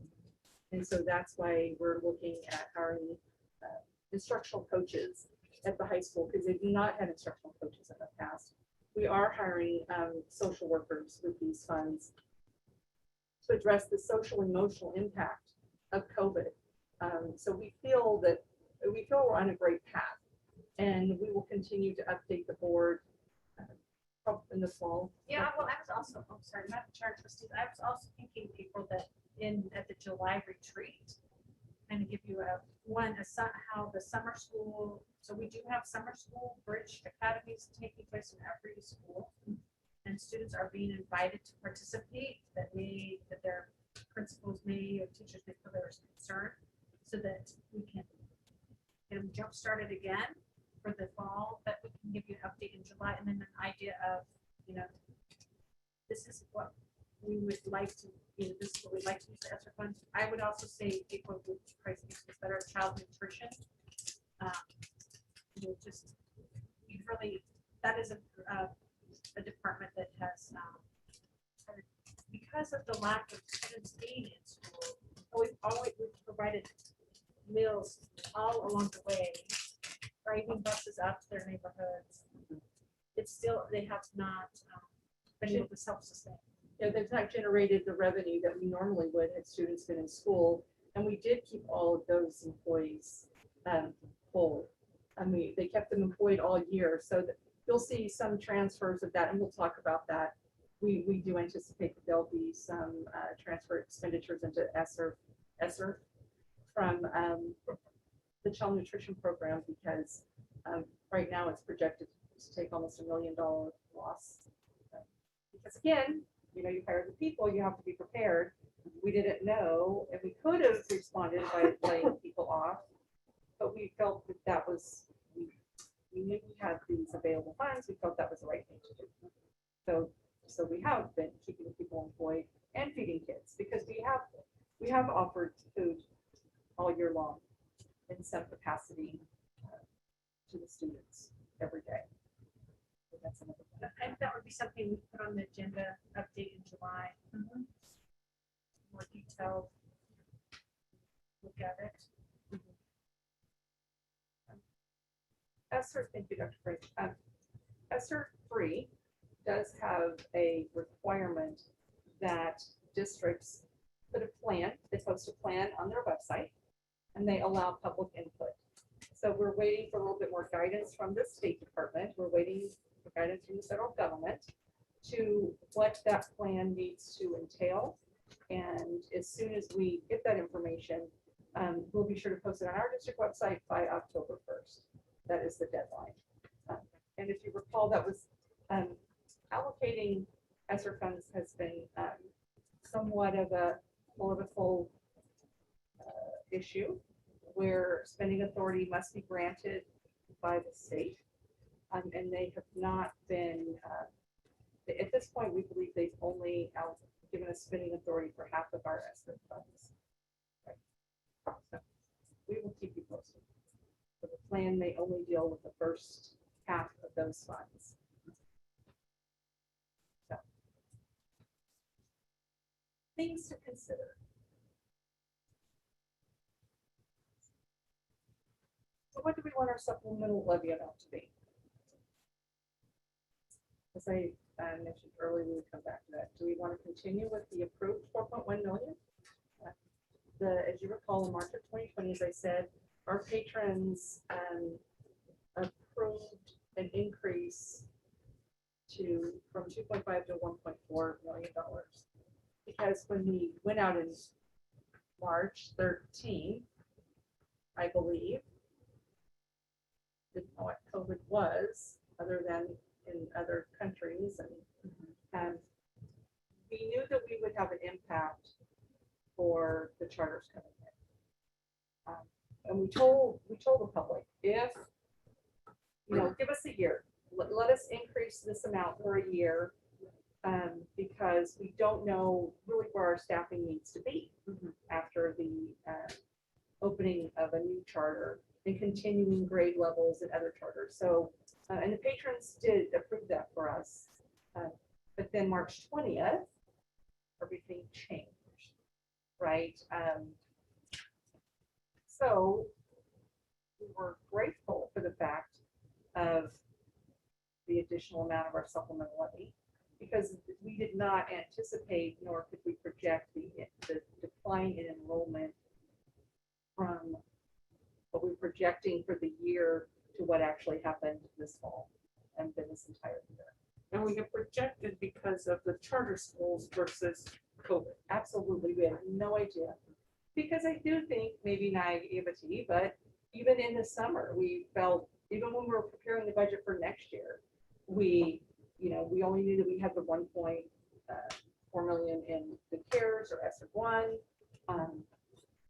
We thought that we didn't foresee the number of parents that would pull their children from school.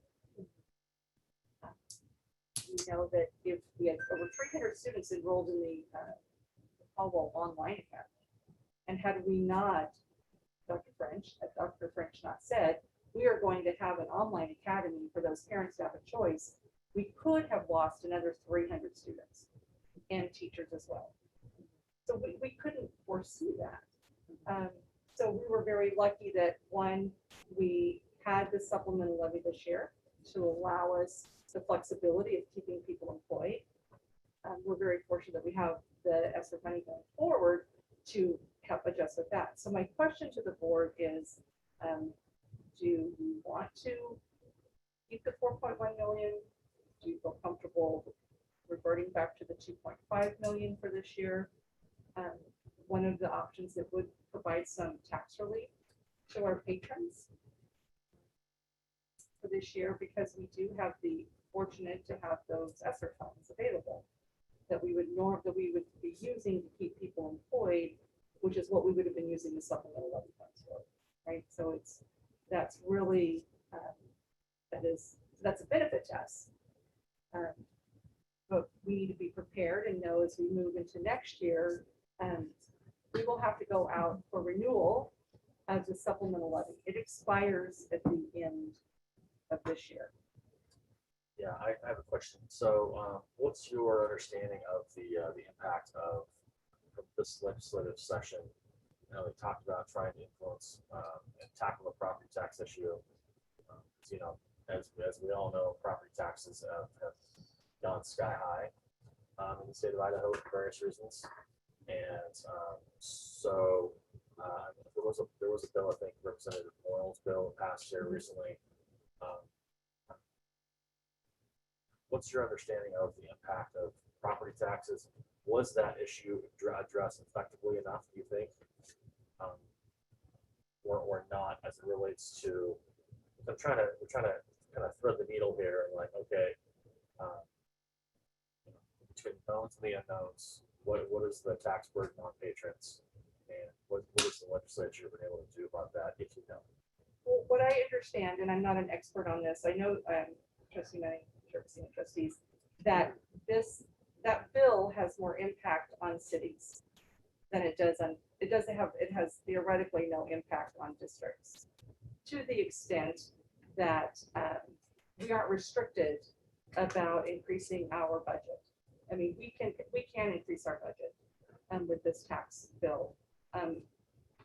There was an increase of 25,000 to the homeowners exemption, but if your public outcry, that wasn't enough to really give them relief because of the fact that their homes, as we just read in the paper, that 30 to 50% home assessments anticipated to increase by anywhere from 35 to 50% In Canyon in Canyon County, and it's a little bit less in Ada County.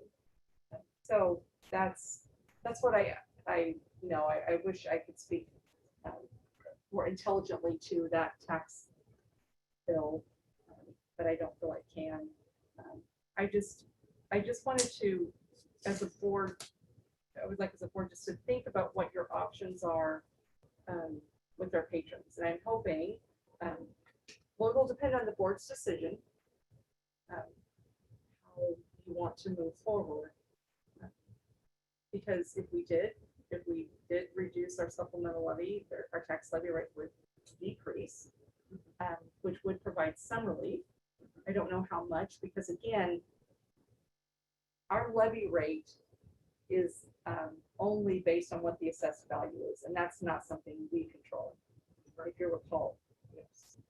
We can set a levy rate, but we have nothing to do with the increased assessment of the home, which is where they're going to see the impact significantly, right? So I think that's just something, I'm trying to think about being a good steward. I'm trying to think about what lies ahead, in that next year we're going to have, the board will have to decide if we go out for the supplemental levy again.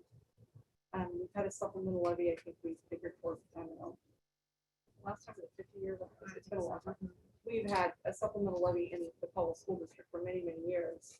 And I'm not proposing that we do away with it, but I am saying that we would want to talk about it next year going forward, and possibly just ask for renewal of what we've had for the last 10 years, or close to the last, maybe the last 5 or 6 years of an amount. That's just something to think about as a board. Okay. So this time we're not, I mean, it's just information only. This is, there'll be no decisions tonight. It's just something, these are just things to consider as we prepare. I mean, you can give me some guidance if you say prepare budgets both ways, that's fine, and the board I can post. We just need to, so I maybe would like some direction if that is something, but it wouldn't be an official vote.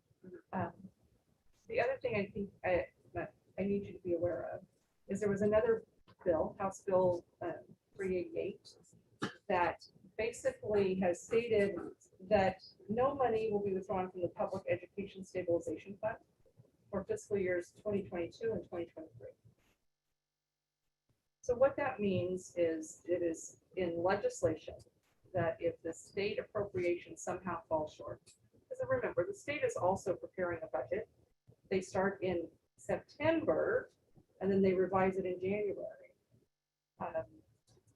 And then, of course, we all deal with what happens next year based on if we have more students come into Idaho, they may not have projected the number of support units that they have to fund, because basically you have to fund all the students that show up, right? And whether it's on an average daily attendance or whether it's on enrollment. The other thing is transportation costs.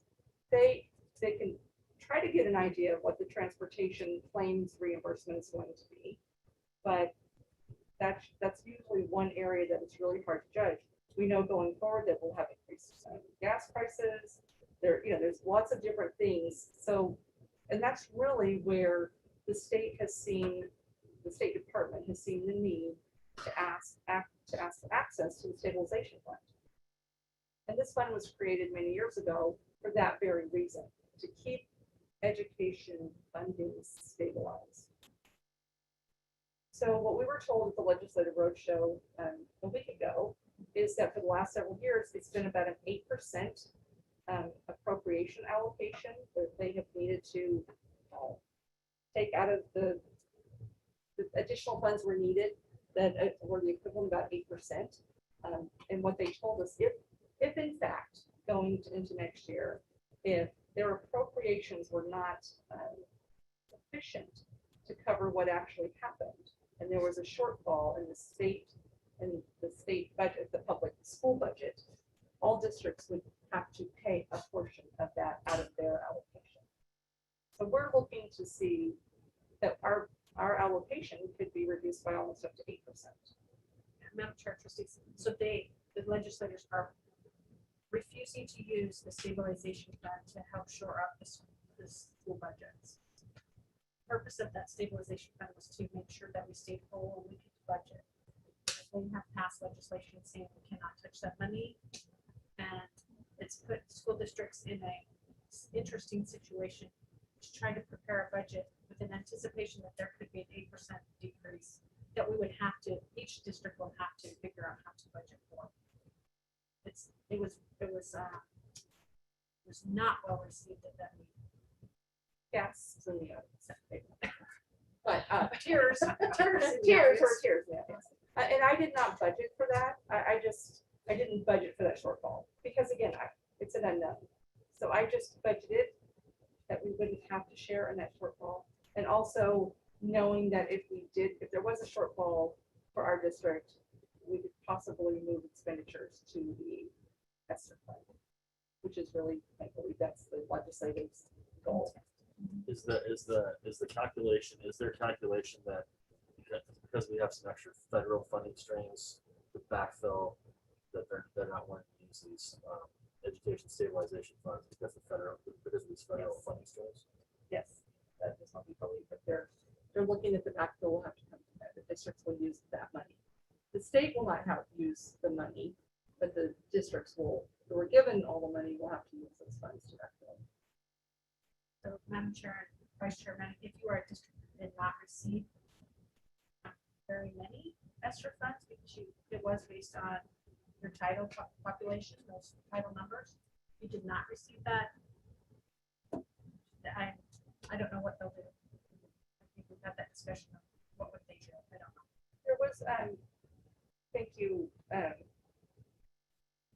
Fringe, that I do believe the state board actually approved funding for districts that were in that particular case this year that were short based on the distribution factor being revised from being reduced at the state level.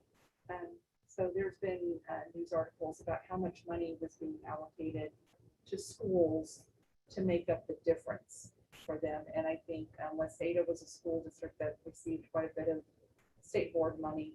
So I think there's trying to help us, but right now the legislators are not willing. Yeah, Madam Chair, trustees in April. I'm not sure that we had anticipated. I don't think the state board had anticipated the 8% that we wouldn't use the public stabilization. No, I don't. Thank you, Madam Chair, trustees. It sounded like at the meeting that we were at last Monday, everyone was taken by surprise by this bill, that it was not on the radar for anyone to talk to, speak to give input. It was one of those bills, I believe, that was passed after the recess. It came through and it was pushed through. So we couldn't have provided input. It was not allowed. So I think we were all surprised. But thank goodness that the State Department saw it and made us clear. And Ms. Burton, I've got a question about that. So if they're saying that statewide, it's an 8% backfill. Is there any way to see it like on a district by district, of what we would actually as a district need to come up with? Maybe that's 2%, maybe it's 15%, where they're saying that 8% is a statewide thing, estimate. Trustee Butler, Madam Chair, trustees, that is a great question. We asked the State Department, how do we budget? What should we do? How do we calculate this? And the Chief Financial Officer for the State Department of Education, Public School Finance said, I wish I could help you. I can't tell you how to budget. Those were her words that she said, I don't know. So that, I don't know, is it 2%, is it 5%, how much more it would be? We just know that that 8% is something that the State Department has had, that they've had to dip into the stabilization fund of 8% of the appropriation for the last several years. So if you looked at just if we just applied that 8%, that's a pretty significant amount of money. It's more than the 5% holdback that we were looking at, right? So, Right. and between now and the time that I have to post the budget, I can see if there's more guidance from the State Department on budgeting to that, for House Bill 388. I will certainly research that. Yeah. All right. Thank you for asking those questions. It'd be interesting to see if there was a way to break that down by district to see what we would have to make up for. Yes. I'll find out what. I was gonna say that in our email, Quinn Perry sent out capital notes for, it's just like a review. And Okay. there's some information there about the property taxes, about the omnibus bill, and just different things, what was done, what was, did they adjourn, did they recess? So if trustees, if you could go glance through that, read through that, there's some information in there that might help us with the questions that we have for Ms. Burton. Okay. And then I believe, yeah, that's today's, So That is came it? out today? I believe so. Okay. Yes. Okay. I apologize. I was unable to read it today. Yeah. Yeah, so, yeah, if trustees, if you want to look those over and just, if that helps you with what Ms. Burton is presenting to us today, I think it would be a good thing to read it, and if we could forward it to. Yeah. Ms. Robertson, when she has her email. Okay, thank you. Madam Chair, I do want to speak to the levy situation. if I might. Yes. And think that probably I'm leaning towards possibly dropping from 4.1 to maybe the 2.5, maybe it's 3, I don't know. But giving some tax relief to our patrons who have traditionally supported wholeheartedly. I know that our last levy was close. I think it passed with like 51%, 52%, something like that. And so I think there is a burden, and it's not of our making. It's not of our situation. It's just a whole lot of factors that have come together. And the housing market is on fire for lots of various variables, I think. And so I think my thought is to be as a steward of public funds, and we have a $39 million budget or whatever we would call the district. I just leaning towards lowering the levy from 4.1 to whatever that may be. That's just my thought. Thank you. And I know that tonight we're not taking action on it, but if it's something that trustees want to comment on, I believe the same thing. If we've got the funds due to the relief that we've been given from the government, and and that would be a good, because we did state when we went out for this levy that if it was possible that we would reduce it, it doesn't mean that we were going to use it, because there's so many unknowns. And last year it wasn't, like we said, who would have thought that COVID was something that was going to strike us and in our state and our district. So I agree as well. I think it's a good, the support that the community has given us, we need to also support them during this tough time too, if we can, not at the expense of our budget and our teachers and our students, but if we see that the budget is allowing it, then, and with the fund amount that I see at the bottom of those numbers, I mean, it's a good amount. It's not below the 5%, so that gives me a good feeling as well. So, Trustee Bodine, I agree with both of you saying. I think we need to give our patrons a little relief. I think just moving forward, I think we'll vote on it. See what we come up with. Using those extra funds for what we need and not taking the taxpayers' money right now. I think that's a good thing. Trustee Butler, do you have any comments? Yeah, I've got a couple thoughts. So I think, the first thing that comes to mind is even if we kept it at the 4.1 million, because house values have gone up because of the way the tax rate looks, we could actually lower the tax rate and maintain a 4.1 million. That would actually still give the same relief and actually wouldn't add anything onto the burden of our taxpayers currently. Other than what they're paying, it would be a maintaining, but they would be able to actually get a relief because we would be cutting the tax rate. It would just be because of the inflation of the house prices. Um, so that's one thought is even though we might be maintaining the same amount, it would actually be a tax cut because it's not maintaining that same percentage. If that's my understanding. I do also appreciate that we have some of these funds currently, and so one of my concerns is kind of a yo-yo effect. Is if we go from 4.1 and then we go to 2.5, because we have these extra fundings and extra monies, and they might last a couple years, and then we go back up to the 4.1 in 2 years. Is kind of a yo-yo effect. So I think there's probably some happy middle ground somewhere. So I kind of am on board with kind of what Trustee Manning is saying. Maybe it's not 2.5, maybe it's 3, maybe it's 2.7. I don't know what those numbers look like, but being able to give some additional relief, and being able to kind of maintain and give more of a steady flow, rather than a kind of yo-yo effect for the next few years. So some kind of stabilization there. So those are some of my thoughts. I appreciate your thoughts. Yeah, there's certainly something, different ways we can think about it.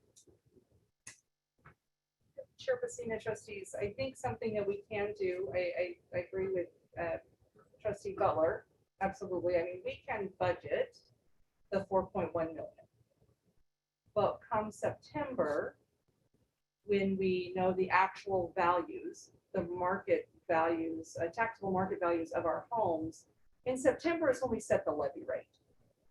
And at that time, the board, we can make the decision of what we want to do.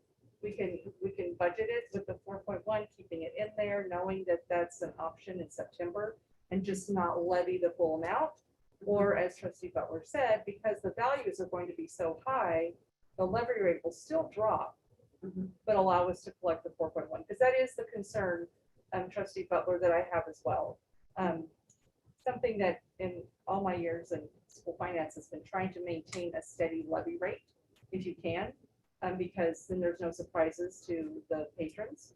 So I think I would like to maybe reserve to go the 4.1, but in September, when we have those final, because right now, these are all projected numbers, right, of the assessed value increase. They're probably pretty close. I mean, the assessors are the ones that are telling you what the numbers are going to be, and they'll be the ones that will provide that information to the state tax commission for the districts and all other taxing agencies to use.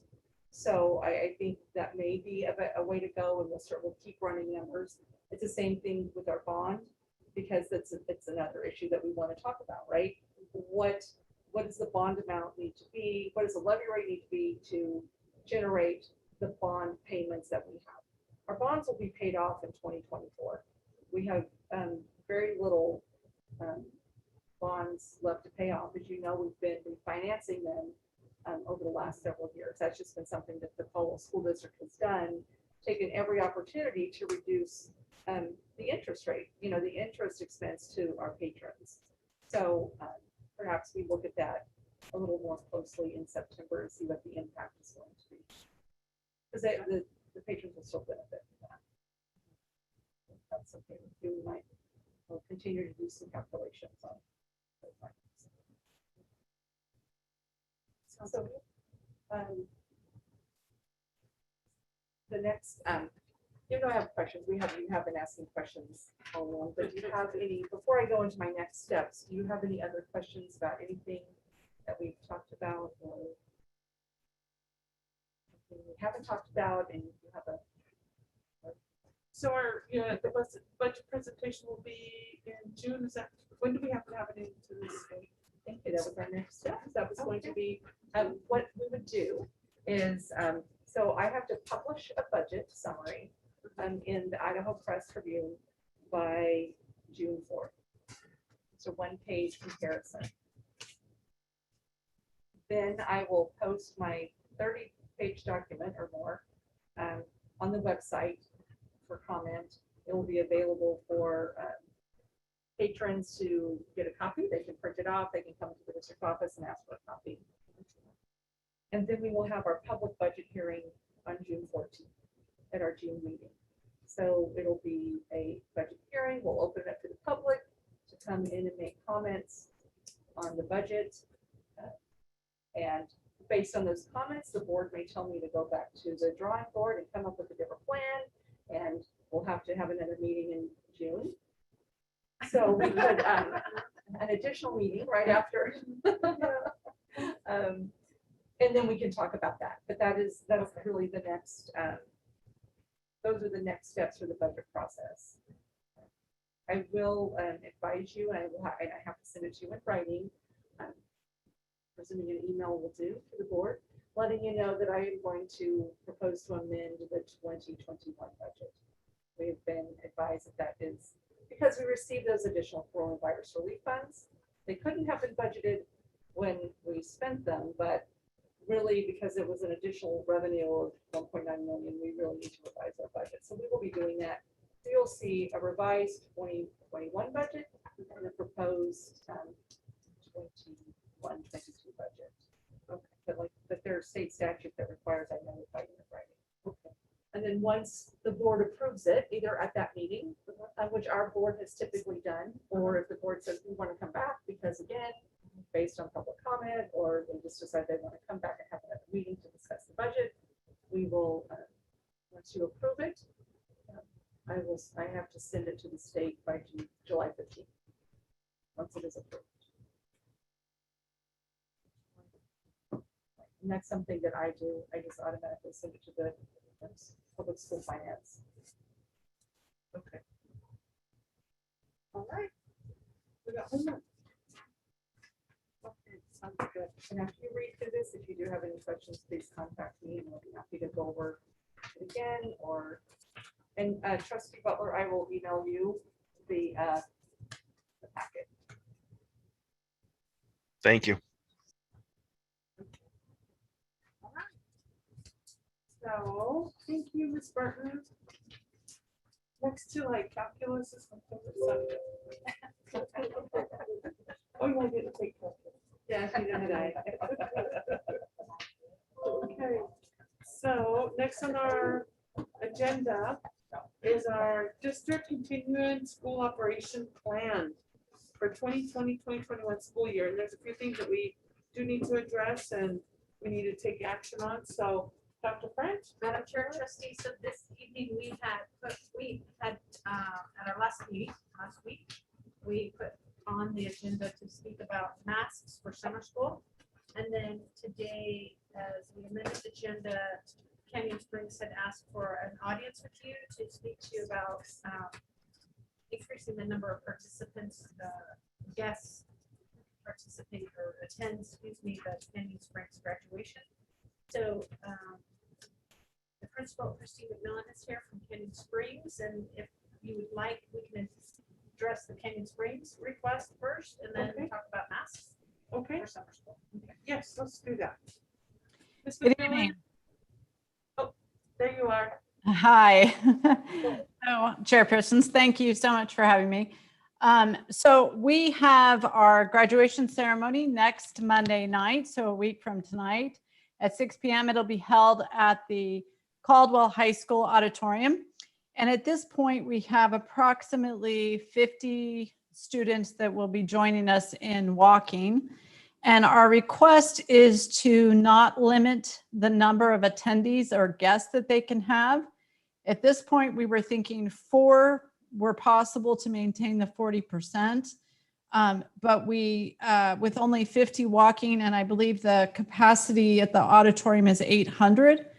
So we could even go up to 6 a guest per student, but we think that's going to get kind of complicated, and we would like to just see if we can open it to allowing each student to bring the number of guests that they would like to.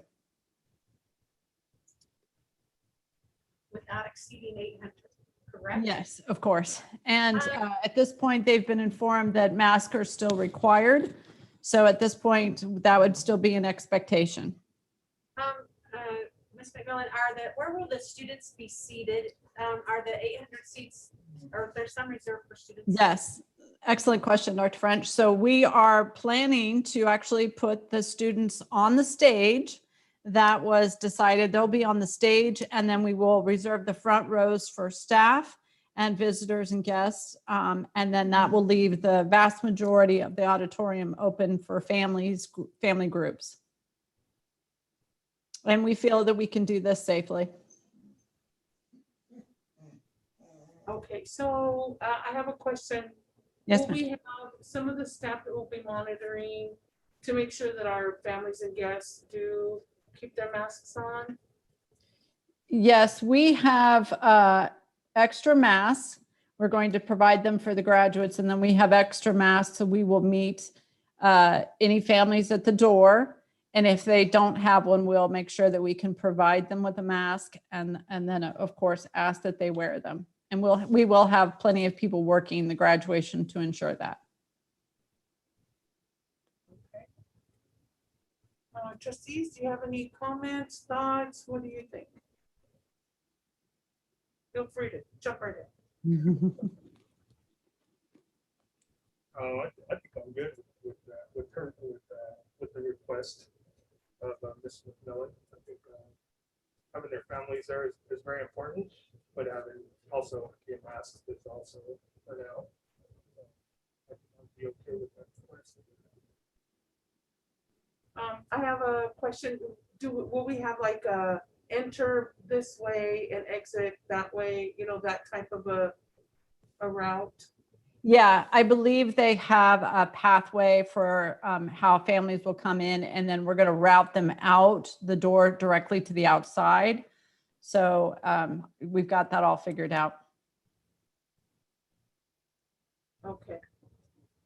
Vice Chair Manning, what are your thoughts? Let's do it. Okay. Trustee Butler? Any Uh, comment?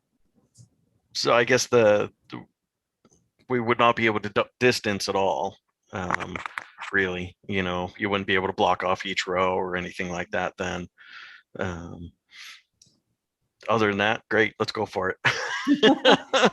That is correct. I think we can still ask that family groups sit together and have some space that way, but it will not be with each chair space. That's correct. But it sure would be nice for them to be able to have their families there.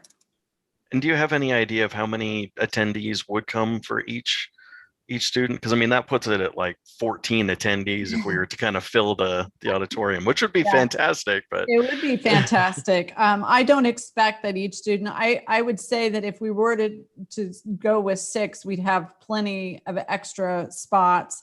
So I don't expect that we will max it out in any way, but I don't have a guess. I would say that typical is like four guests. okay, thank you. Mhm. Okay. So I'd like to ask for a motion. Ask for a motion to, yeah, we'll do this part first and then ask for a motion to open up the Caldwell High School auditorium and have, to not restrict attendance for Canyon Springs High School graduation on May 24th.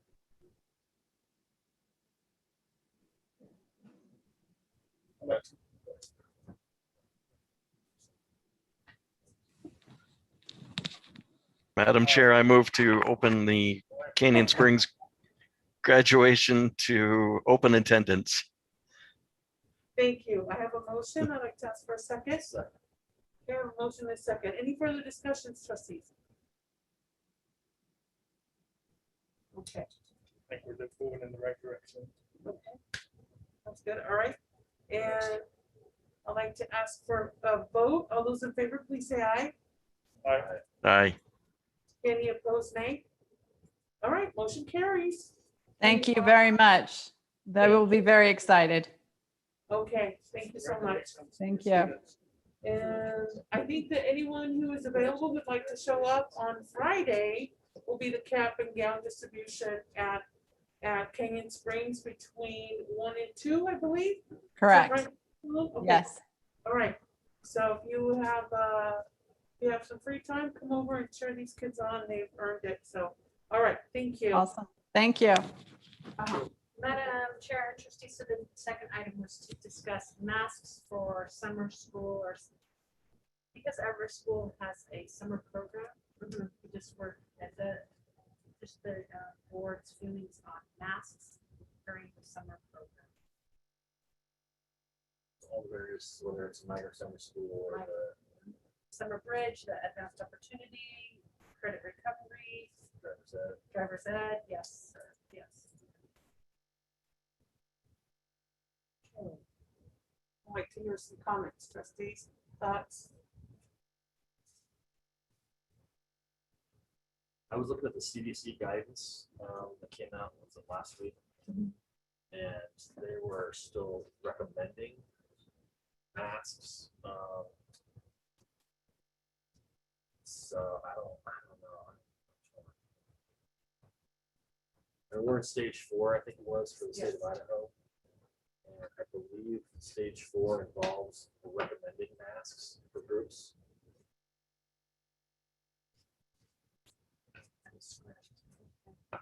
I have a question of all of those different programs, are they all gonna be, all the different, and I know that we have, this thing in here, but would they all be in a classroom? Would there be times that the children, students would be outside of the classroom?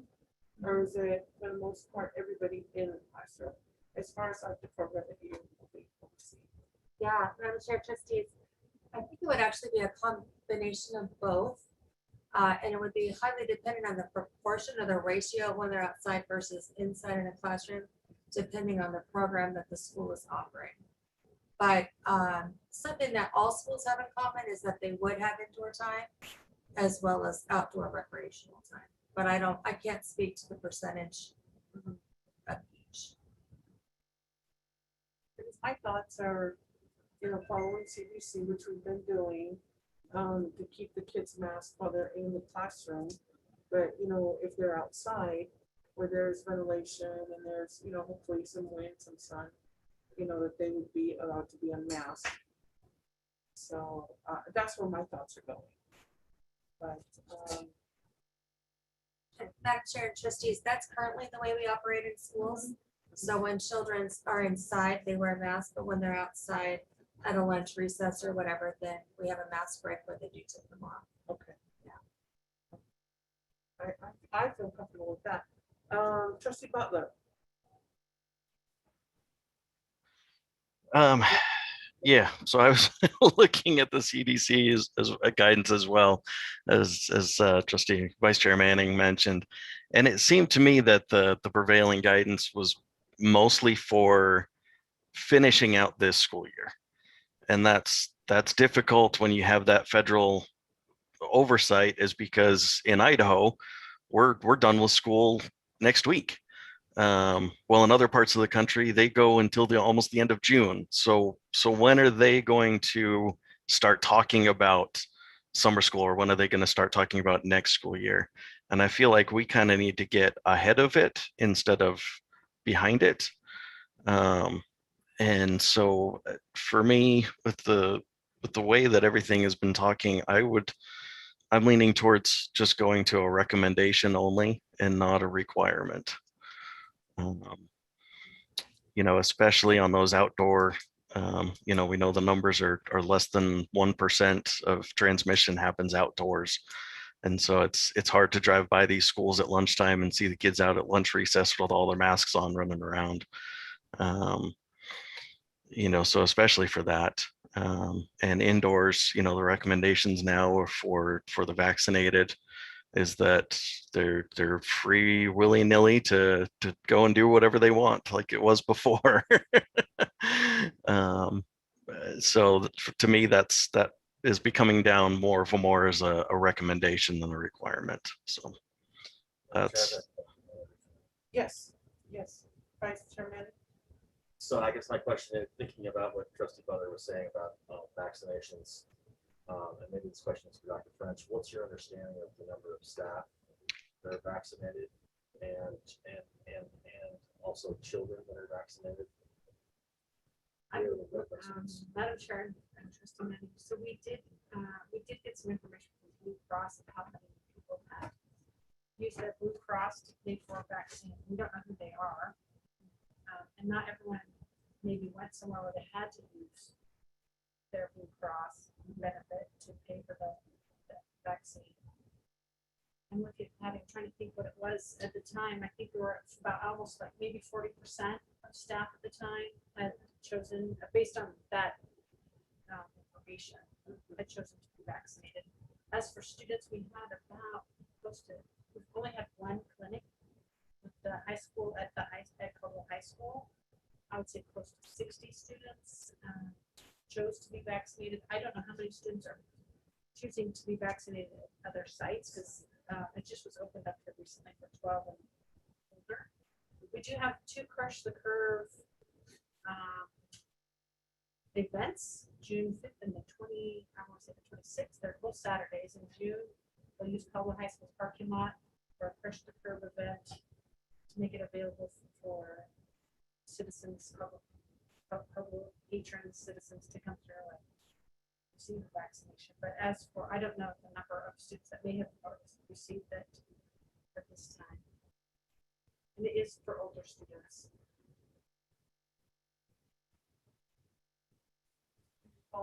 however, Idaho has opened up for 12 years old and up at this point. It's not the 16 anymore. Yes.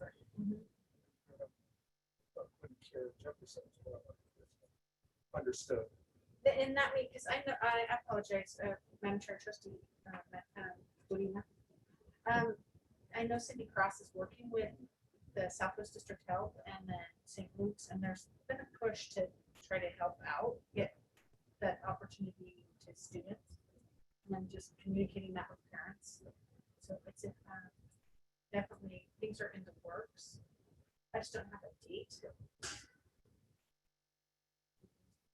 I guess I'm leading then, Madam Chair, because of the unknowns of how many staff are vaccinated and how many kids are vaccinated. Most of these summer programs, I think, are happening in June. Is this correct? Yeah.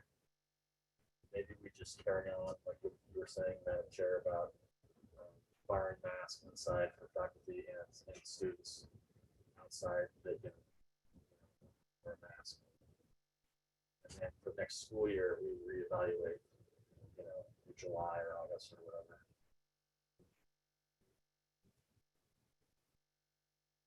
All right, so so that's the motion. Madam Chair, I'd like to make a motion to our student staff to wear masks in summer school and through June, is that right? Through June, inside our schools and outside, they can take them off. And could you clarify about staff? I'm sorry, staff and students to wear inside, and when they're outside, they could take them right through the end of the summer. Second? Second. Okay, we have a motion and a second. Any further discussion? Sorry, can I get clarification so that there will be nobody required outdoors? Once they go outdoors, there will be no requirement for a mask. Is that the motion? Yes, Okay. that's correct. Okay. All right, so, go ahead. How does that apply to field trips? Are you like anticipating they wear masks on a bus while they travel to and from their field trip? I would think so. I would think a bus is kind of like a moving classroom. Okay. I just want to make sure that if there's a And question. if they're outside or in a large place, then they're outside again. Okay. That's my thought. All right. And I'd like to ask for a vote. All those in favor, please say aye. I, Any opposed, nay? Nay. Okay. All right, the ayes have it, motion passes. Thank you. Okay. And then we will revisit our plan as we get closer to the start of school year. Okay. Thank you. All right, and so, Madam Chair and trustees, so I think on this plan, because Southwest District Health, they won't be giving us the guidance like they have in the past where we have the green, the yellow, the orange, the red. I think we'll need to come up with some metrics of what will we do if we have, maybe there's an outbreak of the COVID variant comes into play and we end up having so many people infected, or so it's something that we can work on and say, well, if this, then this. Yes, we have a big outbreak in the area, because I'm not sure we're gonna receive guidance from Southwest District Health on whether we should mask, quarantining, etc. and you will work with the committee to come Yep. to the Yes. board with a plan. It'll be very Okay. similar, but it'll be, we'll put our own metrics to it. Okay. All right, thank you. And then we have, let's see, that will take care of our school operation plan. Future agenda items. So our next meeting is June. I think so. We'll see you all next Monday. Yes. Right. Yes, we will see everybody next Monday for the Cane Springs graduation. And then Wednesday will be for the Caldwell High School graduation. And I don't have the times, but trustees, I believe you know the times. 6 o'clock on Monday, 2:30. Okay, and do we want to meet a little bit earlier? We'll probably want to be there a little bit earlier at the places. And then just so that they're We'll make seated sure by we have a 5:30. parking pass, but I think we'll try to. How you want to Okay, sounds good for the high school one. Okay, because we don't need a parking pass to go to the auditorium for Cane Springs. Okay, gotcha. All right, and then I had a question, Trustee Butler. Do I need to pick you up in my hot rod?